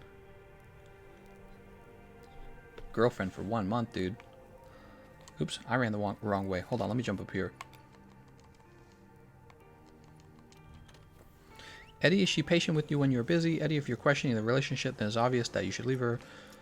If you're feeling like this after only a month, you need to just leave. Alright, so everyone's telling you to leave, Eddie, and I don't necessarily agree. But Eddie, I think that probably you need to wonder, what exactly are you dating for? Are you just dating to have sex? How old are you, Eddie? Or Eddie, not Eddie. How old are you, Eddie? Are you like 15? Who dates for 1 month and says you're a girlfriend? We rushed too fast and we didn't get to know each other. So what, are you like having sex already? Is that the problem? And now you're like, oh man, I regret this. I'm trying to figure out the details, Eddie. It sounds like Eddie, you don't really have much of this understood at all. How's it going, Enzu? He's 14. Eddie, you're too young to have a girlfriend. This isn't even about like moving too fast. You're literally too young to have a girlfriend, Eddie. You are wasting your time at 14 if you're talking about getting a girlfriend. You don't earn any money, you don't have a career. The only thing you should be worried about at 14 years old is putting yourself in a position to have a career. Oh. And that's it. Let's go ahead and return. Eddie, you don't even know what love is. You're 14, dude.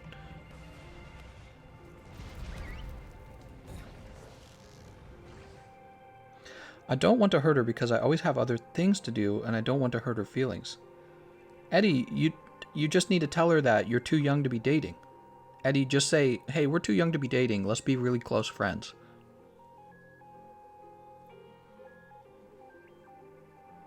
It is a long-term relationship? Oh my god, Eddie. Eddie, a long-term relationship is like a 5-year-old relationship. You've been dating a month and you're 14. Shady says you don't need to care about her feelings, think about yours. Well, that's not true. It's very natural to care about others' feelings. And so Eddie sounds like he wants to break up with her, but he doesn't know how to do this without hurting her feelings.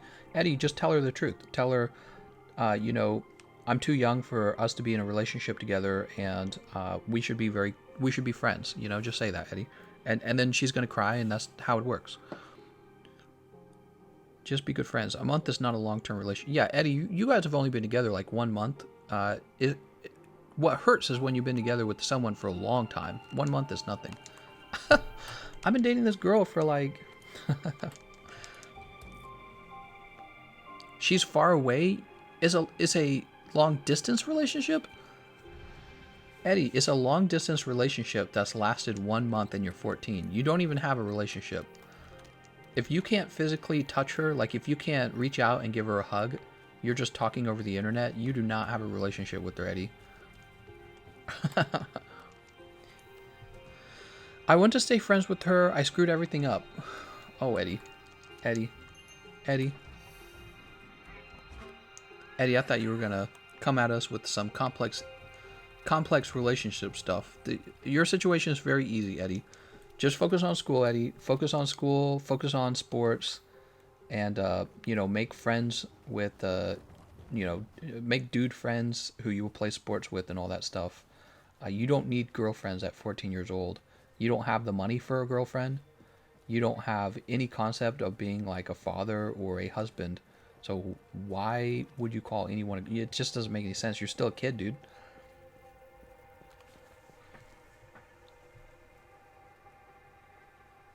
Just listen to me, he says.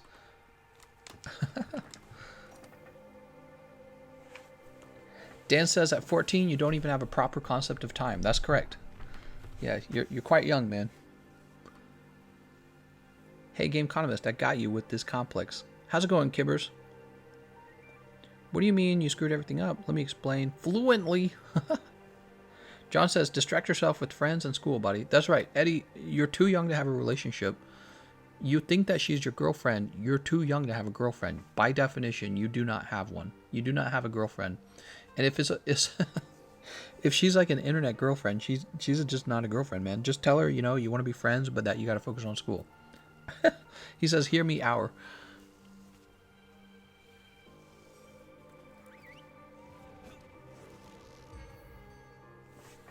The option, if being single, isn't bad to me.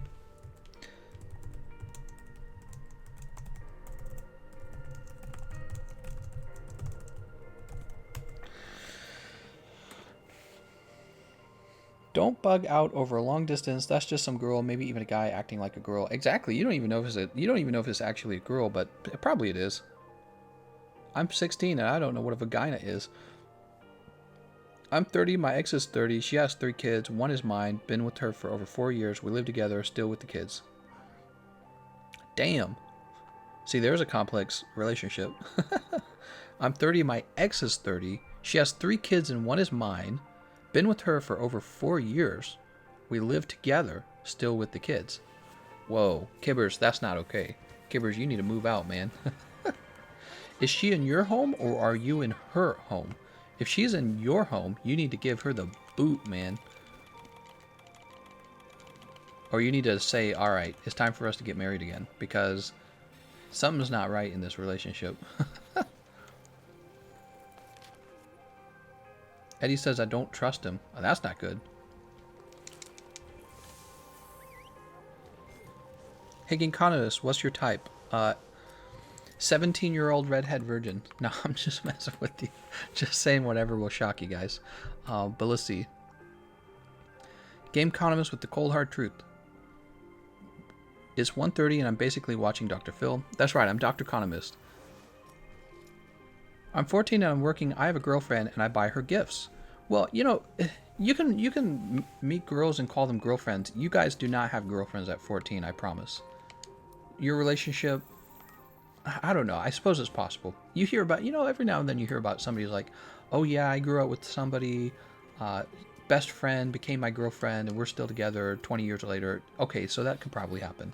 I get it. But Eddie's talking about a girl he's known for 1 month. And I'm pretty sure he's talking about a long distance relationship too. It doesn't make any sense. Eddie says she sent me pictures of her. What?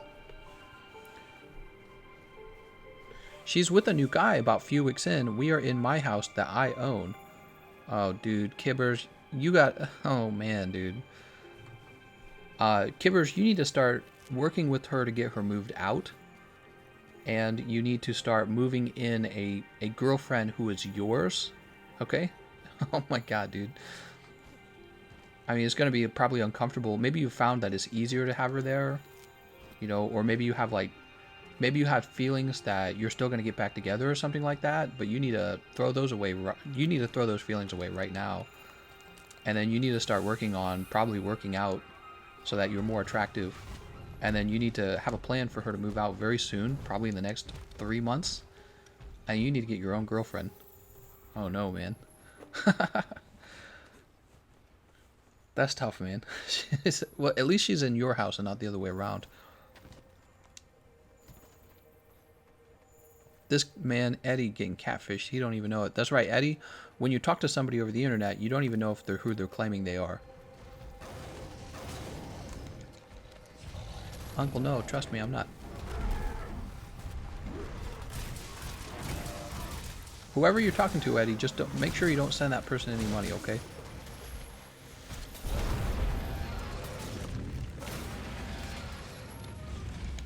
He says, this is a good setup for one hell of an orgy, though. No, man. Don't do it, man. Think about what your future wife will want you to be able to say to her and be honest about, You should be thinking about your future wife, not the girl that you just broke up with. Be like, what would I do, as a good husband? And you should expect a lot for yourself. Shocker there. I have been lifting again. Good, man. Yeah, when you have a breakup, you got to get back into shape right away. And you need to get out there and start looking in places where you would hope to find your wife at. Like for me, I started looking in the chess club. That wasn't an accident. I was like, who would be a good pair for me? Somebody in the chess club. And you need to kick her the freak out. She's already got a boyfriend? Dude, that's weird, man. 30 years old, too. You guys are like full-blown adults. She just needs to go. I would have kicked her out the first day. I would have been like, you're out of here. The very first day, I would have said, she's out. I would have been like, go to your parents' house. It's like, you got parents, don't you?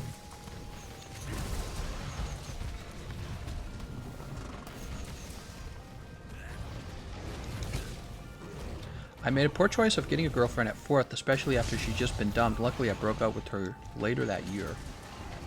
Strip clubs are mega gay.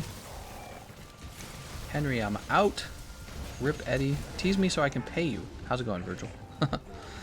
So I can pay you. Strip clubs are for betas. Don't let your dreams be dreams. Dated girl for 11 months in high school. Biggest mistake in the history of mankind. In high school, huh?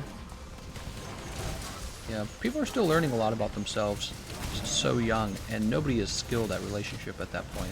Everyone sucks at relationship. Does future wife matter that much? Yes, it matters a lot. You know, my wife is, she's attractive and she's smart, and I'm going to have healthy kids with her. And that's basically your whole livelihood. When you talk about success in life, you're talking about a few things. You're talking about your overall wealth, how healthy are you, and how good of a wife and kids do you have. That's about it. There's really nothing else. What else are you going to talk about? There's nothing else. So if you are not doing a good job competing in the dating market for like a high quality wife, then you are falling behind to other men who are working hard on this. And it will affect your happiness overall, and it will just affect most things in your life. It's like one of the most consequential things in your life is who you're married to and dating.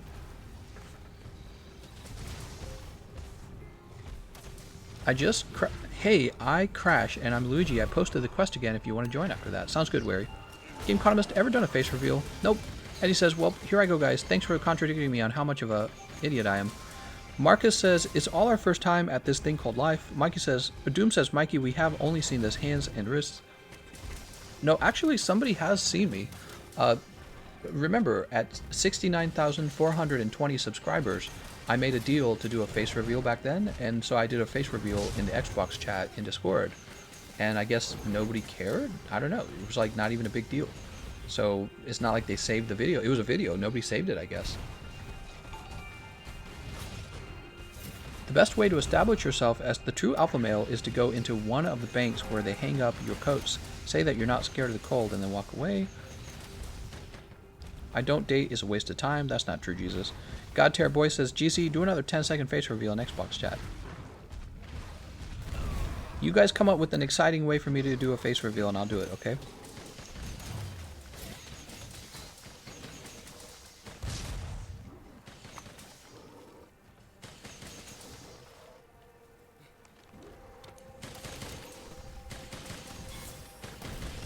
Boop. Get them, boys.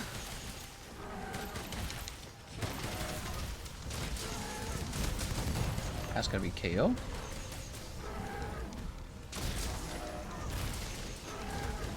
Oh my god, how did that whiff? It's so stupid, dude. That's gonna be flinch. Fucking Clutch Claw, man, is so bad. Clutch Claw is so garbage. Kibberin says, thanks for the advice. No problem, man. Yeah, you know, when we talk about relationships, I feel like the biggest problem is always, again, it's this really complicated idea that I think I learned from the Catholic Church, not from like a book or anything. But the complicated idea we end up facing is this sort of concept of unconditional love. And the reason why religion sells so well is because literally everyone wants it. Everyone would like to have unconditional love. And yet it's so impossible to accomplish because people love mostly on conditions. And so to find somebody who loves you unconditionally, it's really kind of impossible to do. They love you on very specific conditions, like, you know, exclusive sexual access to each other, or mutual shared responsibilities with children, shared values, religious values, political values, financial values, and finding each other of similar attraction and similar mate value, right? So there's, you know, finding a partner is mostly about conditional love. And the reason this is so tough for everyone is because we're all seeking unconditional love, and many of us struggle with the idea of whether or not we're deserving of love. You know, that's where the whole concept of low self-esteem comes from. And I always get annoyed by this concept of low self-esteem. People talk about it like it's some unique problem that one person has. No, all humans should constantly be in a state of insecurity.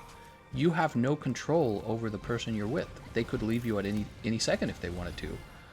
It would be a normal state to constantly have a feeling of insecurity, and this is because any day you could be run over by a drunk driver. Any second you might be told, you might have this pain, go to the hospital and be told, oh, you got cancer. So the natural state of existence for humans is insecurity, and we spend most of our lives trying to organize our life so that we're in a state of security, but you have to at some point realize it's never fully ever going to be that way, and that you just kind of have to go out and basically suffer, to tell you the truth. And you have to have goals, and you have to have principles and values too. You have to have a lot of principles and values about what you think is right and wrong. And what you have going on with your girlfriend living with you while she dates another guy, what you need to be asking yourself is, how would your next girlfriend, aka your next wife, how would she feel about that? And I think she would be very insulted by that, and I think that she would not be that impressed with you for not being able to kick her out, right? So your next girlfriend, your next wife is now your goal. That's your new goal, is your next wife, new girlfriend. And you should be asking yourself, how can I impress her, and how can I meet her needs? And the very first thing you should be doing is telling the other girl, you're out of here. I don't put up with this. So, she's gonna be dating another guy. It's over. It's not even close. You guys aren't like in a stage where you go to a therapist and try to recover. She's done, man. She's off having sex with another guy's wiener. The sexual exclusion's over.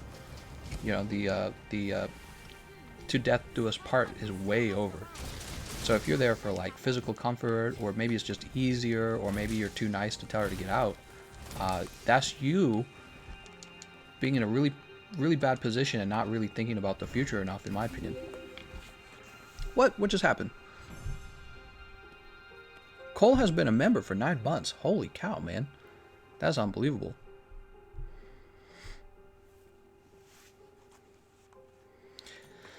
No meditation would just give your mind time to dwell on it. Wish I heard what TGC is saying now. 5 years ago, I got stuck in an online relationship which didn't turn out well, and I'm kind of embarrassed that I believe this shit is real.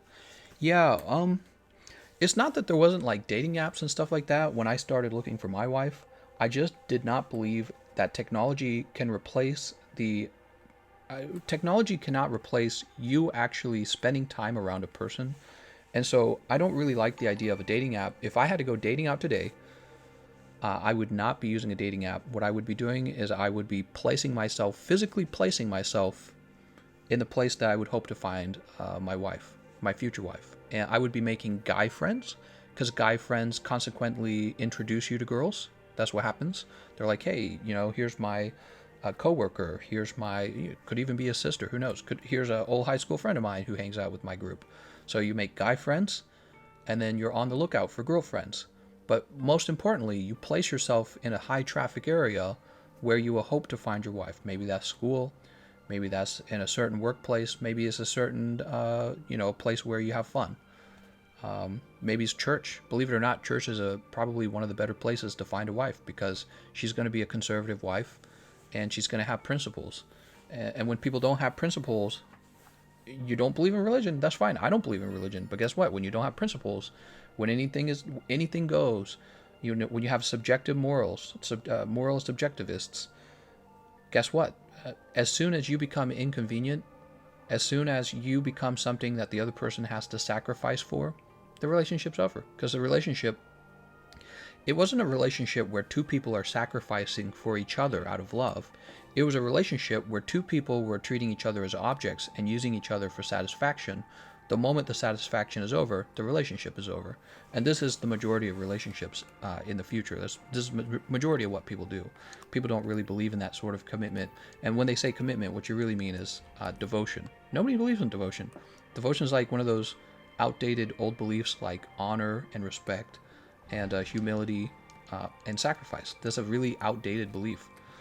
But unfortunately for most of society, it's still needed. So everyone's like, oh, relationships suck, but they're not willing to do the things that would give them a good relationship. There's a name for unconditional lovers: simps. Eddie, are you attracted to the girl? Eddie is honestly the strongest alpha male here. Doom, I meditate by concentrating on my breathing. Eddie, I recommend FaceTime, but that's my preference. That's all I'll say. Good luck. The future of Monster Hunter depends on you. See you later, Doom. No, wait, it's only been a month. It's been through the entirety of Corona. Jesus, yes, and not for only her looks. Yo, Eddie, turn 21 and I'll buy you a drink, mate. Maxwell, right? Oops. Whoa, what just happened? It just updated. Gameconomist is now my replacement father. Deny it all you want. I myself know it's true. What? Maxwell, you gotta listen to Billie Jean. You're going to either get your feelings hurt or hurt some feelings in this process. I got like 70 matches. This guy amazing. Marcus, thanks, man. He says, been watching you for a year and some change now. And you always enjoy your content. Yeah, I'm glad you're chilling out with this. Jesus says, don't break up over the first fight. If you two are constantly fighting, that's a different story. Eddie says, Maxwell, I already did. I look for my future wife in Monster Hunter World. That's right. Serious handler, because she's a conservative. Regular handler is a liberal. Smashing your homie sister, the true path to enlightenment. Is it where you want to be? I already said how I said I wanted to break up with her, and I said I was joking because I didn't want to hurt her feelings. Eddie, if you want to break up with her, go tell her that you would like to go break up with her and stop being afraid to do what you intend to do. It wouldn't make sense to make her even madder. Tara says, does anyone else believe that that's 69 or am I dumb? Eddie, just give her time to cool off, then call her back. One of my criteria for male friends is that they have a younger sister that I can salivate over. Oh my god, dude. Aaron says, would you make a video looking at Monster Hunter World mods that just make cosmetic changes? I've done this in the past, Aaron, but those videos did not perform very well, so I didn't pursue it any further. So I don't really do too much on the Monster Hunter mods.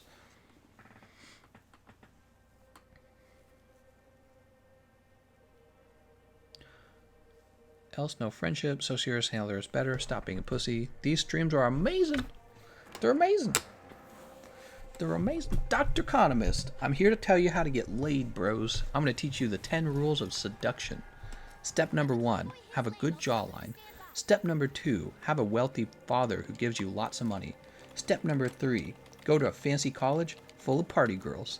Step number 4, put something in her drink. Kibber says, been a lurker for a while, been watching your videos, you got my sub. Oh, thanks, man. GC, what would you do if you have dated your girlfriend for 3 years, and just found out she cheated 3 months into the relationship, 19, almost 20? When you're, in my opinion, because I went through this myself, when you're younger, especially when you're younger, you tend to start dating each other based on attraction. And the problem with dating someone just on attraction is eventually you become unattracted, or you find out that you have conflicting values, which is really important in a relationship. You can't have conflicting values. Or you have conflicting, what was the other one? Personalities. So maybe she just finds out she doesn't like your personality and you just don't go well together. And so what happens is when somebody cheats on you, I don't think that cheating occurs mostly for physical reasons. I think cheating really does mostly occur for relationship problems. And women cheat on you when basically they're not getting fulfilled by the relationship. So the very first thing you should ask yourself, in my opinion, is what did I do wrong? But then the other thing you need to do is decide what you want to do with your relationship. If she's ready to go to like therapy with you and apologize and swear she's not going to do it again, I would say try to work it out with her, because I don't think that giving up on a relationship just because one person cheated once is really a good reason to give up everything you might have put together over the years. I think sometimes people give up too much because of hurt feelings and low self-esteem about cheating. But if it's more like you're kind of both tired of each other and she's definitely tired of you, and you don't want to give up the relationship because maybe you think she's a catch and you can't replace her or something like that, dude, you gotta let her go, and you gotta start working on yourself, and you gotta expect better for yourself too. But you should definitely do an analysis of what went wrong in the relationship and how you weren't satisfying her needs, because usually that's why people cheat. I mean, unless she's a complete sex demon, right? Like maybe if she's a hardcore nymphomaniac sex addict, but this actually is rarely the case for anyone, in my opinion, but especially for girls. There's something going wrong in your relationship that it could be a really something you can't fix. And it's no one's fault, really. You know, again, you're so young, you probably started dating out of, oh man, she's hot and I'm hot. The good news is, though, you're so young still that you have time to take everything you learned from your first relationship and apply it to the next relationship and really pick somebody who likes you for the way that you act on a daily basis. You know, your things that are specific about you, like maybe you like to go outside a lot.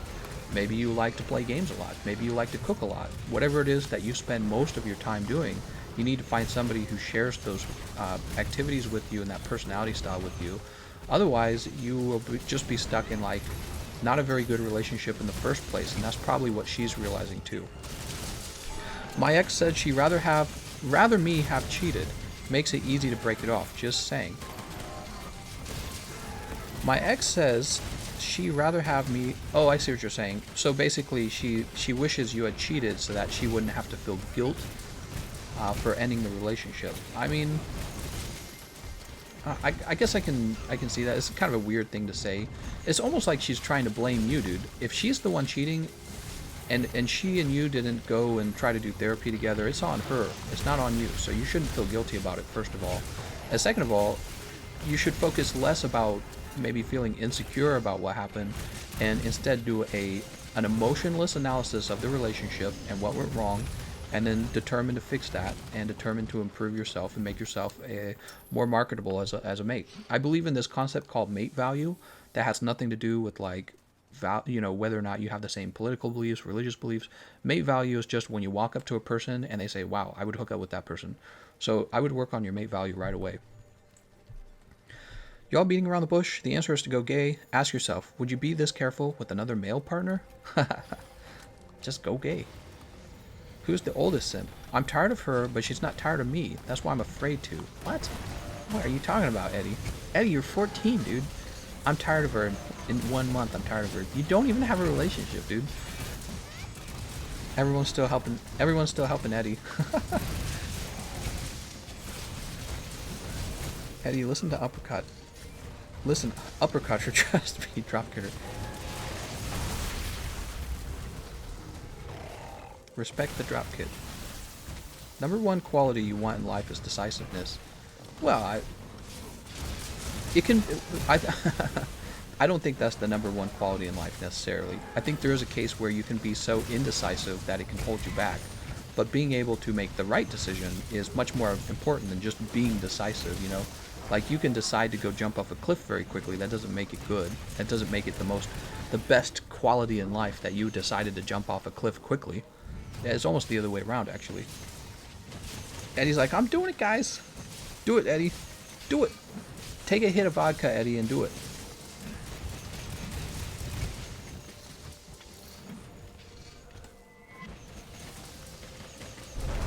Keep shooting them, guys. Easy fight. I didn't know hunters are so good at relationship advice.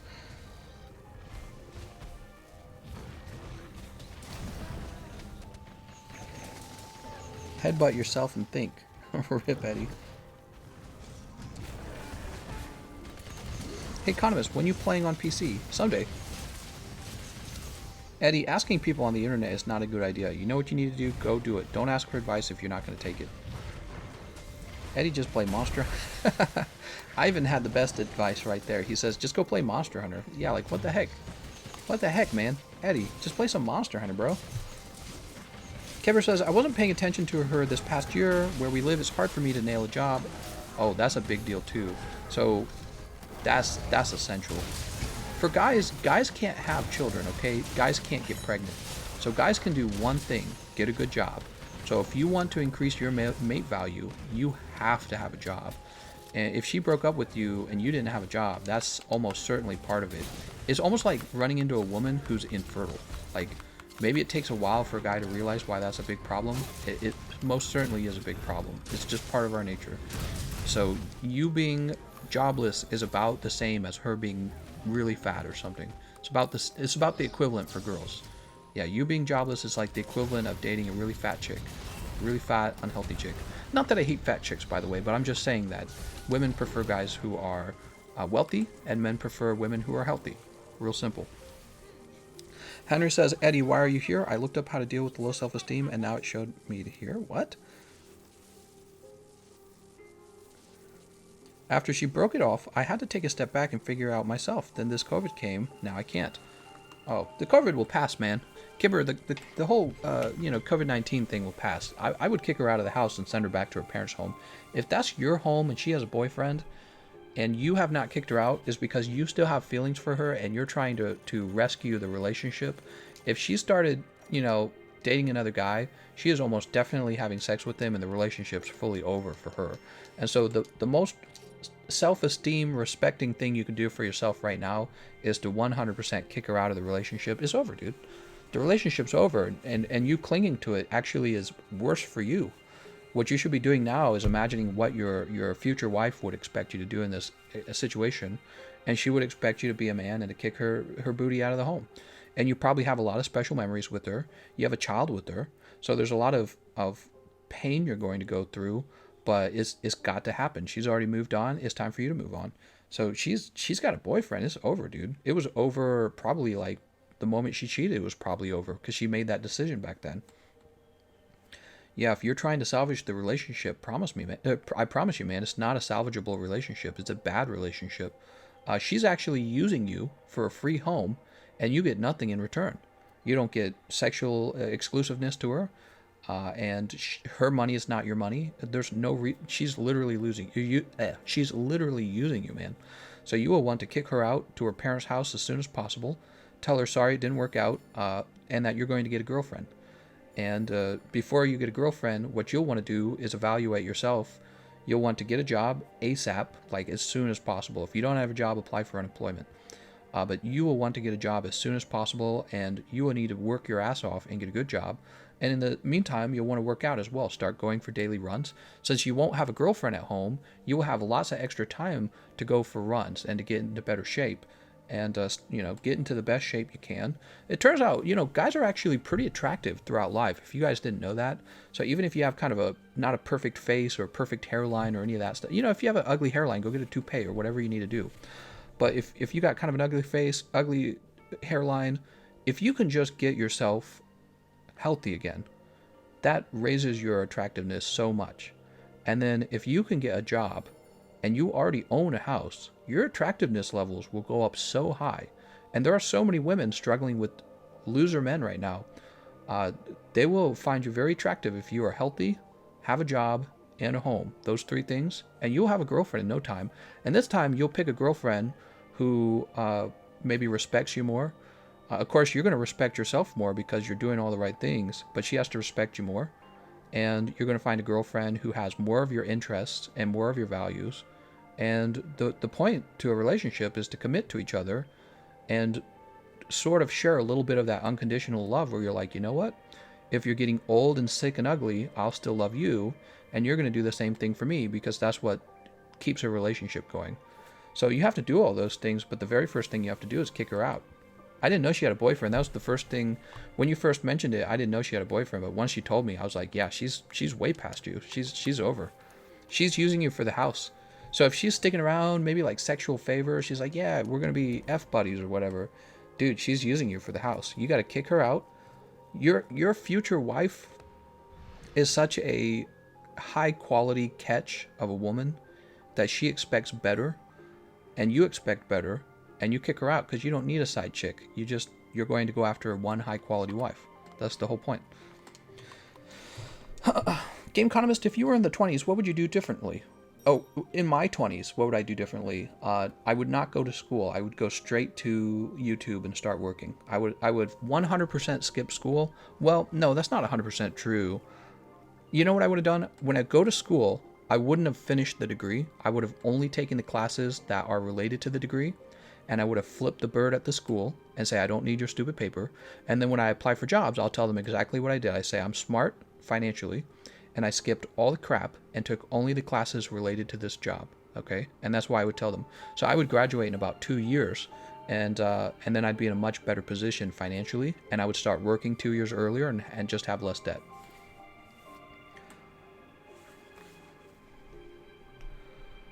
The strip club has the woman you don't want. How did this come up? Just get a nice beard.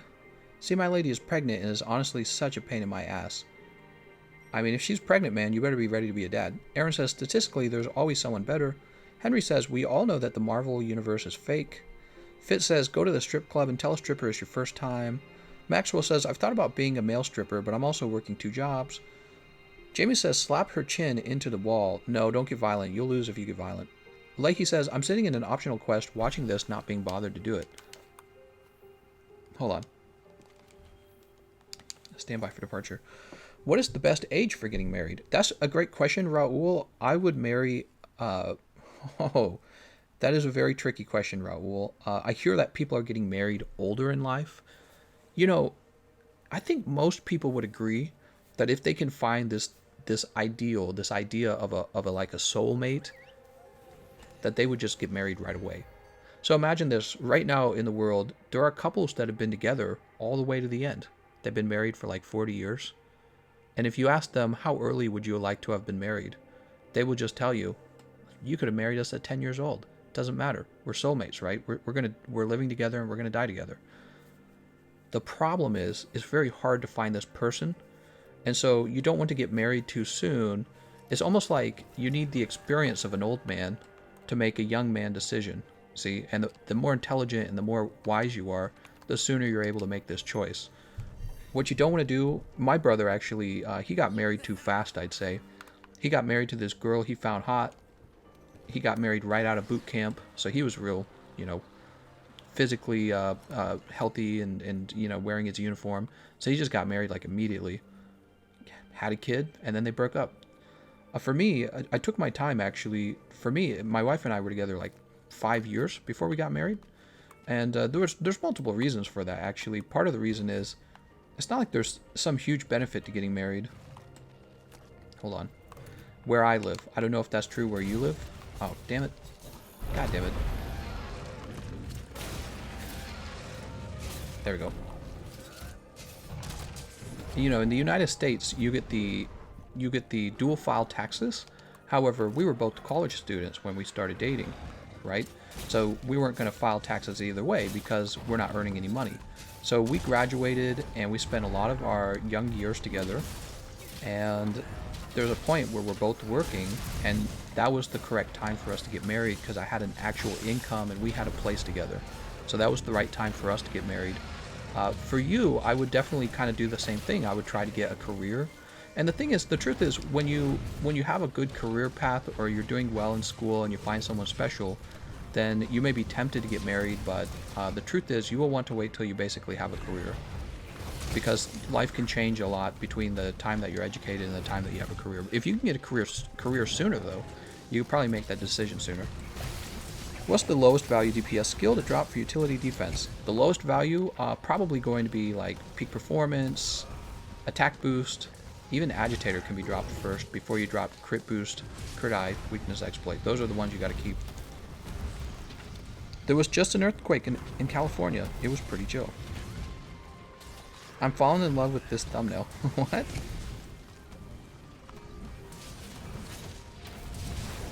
There are some financial benefits to being married in the United States, but that should not be the reason for your marriage, obviously. Beauty fades, but stupid lasts forever. Some of the best, wisest advice I ever heard. Yeah, exactly. TGC, I got my girlfriend into Monster Hunter, and it's been great. Good game, easy in Central Cali. What? What's the best age to have a kid? Actually, for women, I hear that in terms strictly from health, it's always better for them to have the child younger because their body is like more elastic when they are younger. So for women, if you want to talk from a strictly like health perspective, not like financial or relationship perspective, younger is better.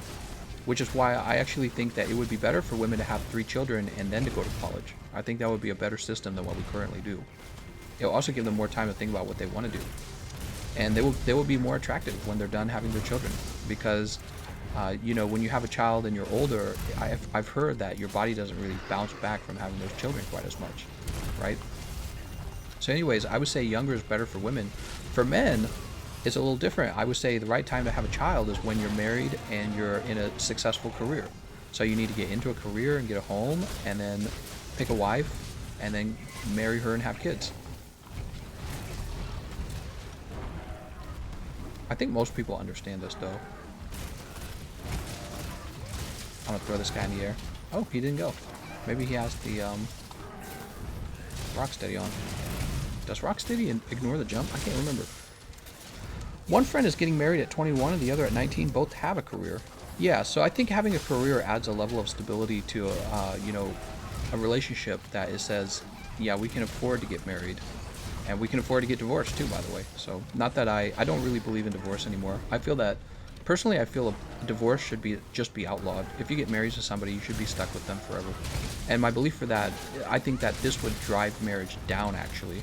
I think fewer people would get married because marriage would actually have meaning again.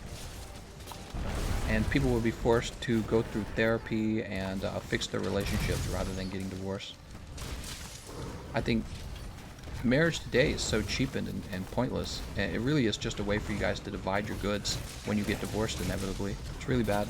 The state of marriage in 2020 is very not what it used to be. Greetings from Belgium. Guten Tag. I just started Iceborne after a hiatus since a year ago. Oh, nice.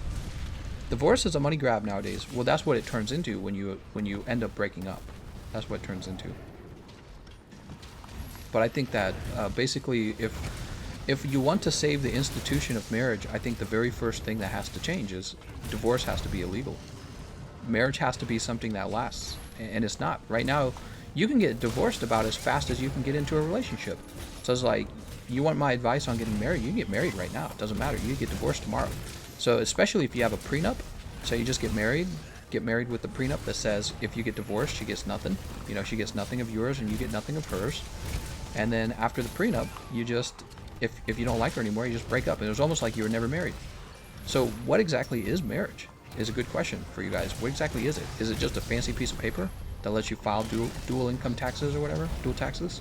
Because that's essentially what it's become. And it doesn't even make sense because it's like, many people don't have children. So why the hell are they getting a benefit in their taxes that you and I don't, or not, I shouldn't say you and I because I am married. But let's say you get two young people and they're just not having kids. Why should they get a tax break just because they got married? Stupid as hell. Terrible system. It doesn't make any sense. Marriage used to be totally different. It used to be you got married and she was your wife. She was your wife. And sometimes the parents were actually involved quite deeply on this, right? In fact, if the further you go back, the more involved the parents are. So marriage used to be a lot more careful, and it was a lifelong thing. And now it's just like this. It's more like this party.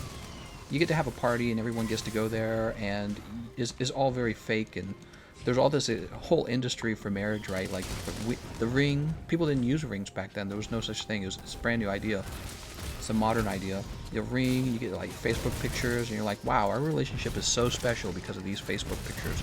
But it's like, there was a point when there were no pictures in the past. People didn't get married and take pictures. It just didn't exist. So now all we care about is the photographer here? Is the cake here? Is the dress looking good? Do we have the ring? Right? So marriage is just this, it's a party. It's a reason to go and have a party rather than a union between a man and a woman. It's not a union between a man and a woman, is it? It's a piece of paper, and if you want to get rid of that piece of paper, you can snap your fingers and get rid of it. That's what marriage is now. You just say, nope, marriage is over. Useless institution at that point. And again, it gives a tax break to people who maybe don't deserve it. This is why earlier in the stream somebody said, do you support gay marriage? And I said, sure, but I don't support people getting a tax break just for being together. They should get a tax break if they actually have to take care of a kid, which is an actual responsibility, and it benefits the country. So at that point, the country should be saying, yeah, now you get a tax break. So it's a joke, man. The whole institution right now is really in bad shape, in my opinion. And it's one of the reasons why people don't get married as much anymore, and why people don't talk well of marriage anymore. Nice, I still hit him there.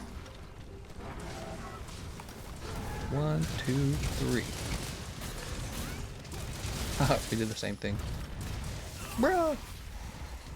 Celebrities did a number on the sanctity of marriage. Nope. No, they did not. Celebrities did not. The law did. The law did a number on the sanctity of marriage. I'm a male gold digger. Nice. I just realized I'm doing the same quest. Well, it's that too, but secondary artillery. I never use attack boost.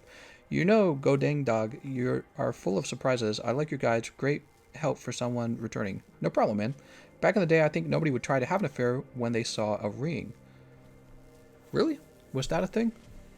Postino says celebrities did a number. I'm married to Pornhub. I'm sorry about that, Uncle Grandpa. Celebrities are idiots. Kibber's Bit says tax break should be okay if you've been married over like 2 years. Nope. Tax break should be exclusively To people who are married with children. That's it. It should not be about being with another person. Just because you're with another person doesn't mean the government should take less of your money. That makes no sense. The only way you get a tax break, the only way that makes sense to me is you're actually raising a child, and this benefits the government and benefits the community. So I'll be right back. I'm gonna go pee.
Okay, I'm back.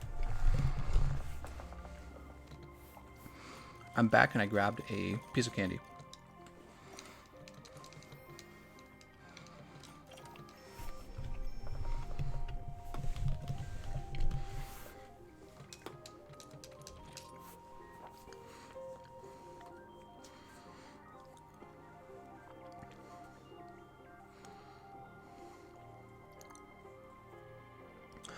Whew, man, this stream is almost 4 hours long. I think probably actually we're at a good place to wrap it up.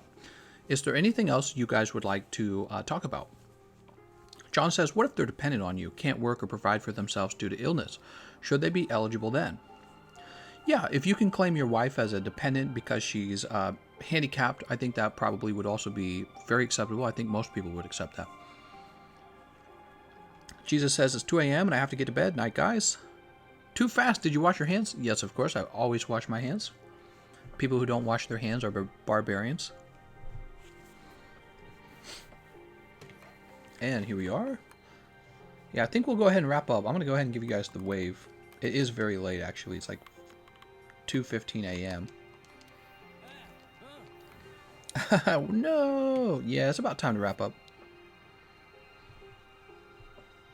I'm able to hear you pee with my Astros. Alright, guys. Well, yeah, I'm going to go ahead and wrap up. I'm going to thank you all for watching. Thank you for your generous donations. They keep me going when I do these streams. But now it is a good time for me to wrap up and get to work on something else, okay? I'm going to thank you all for watching, and I'll see you guys next time.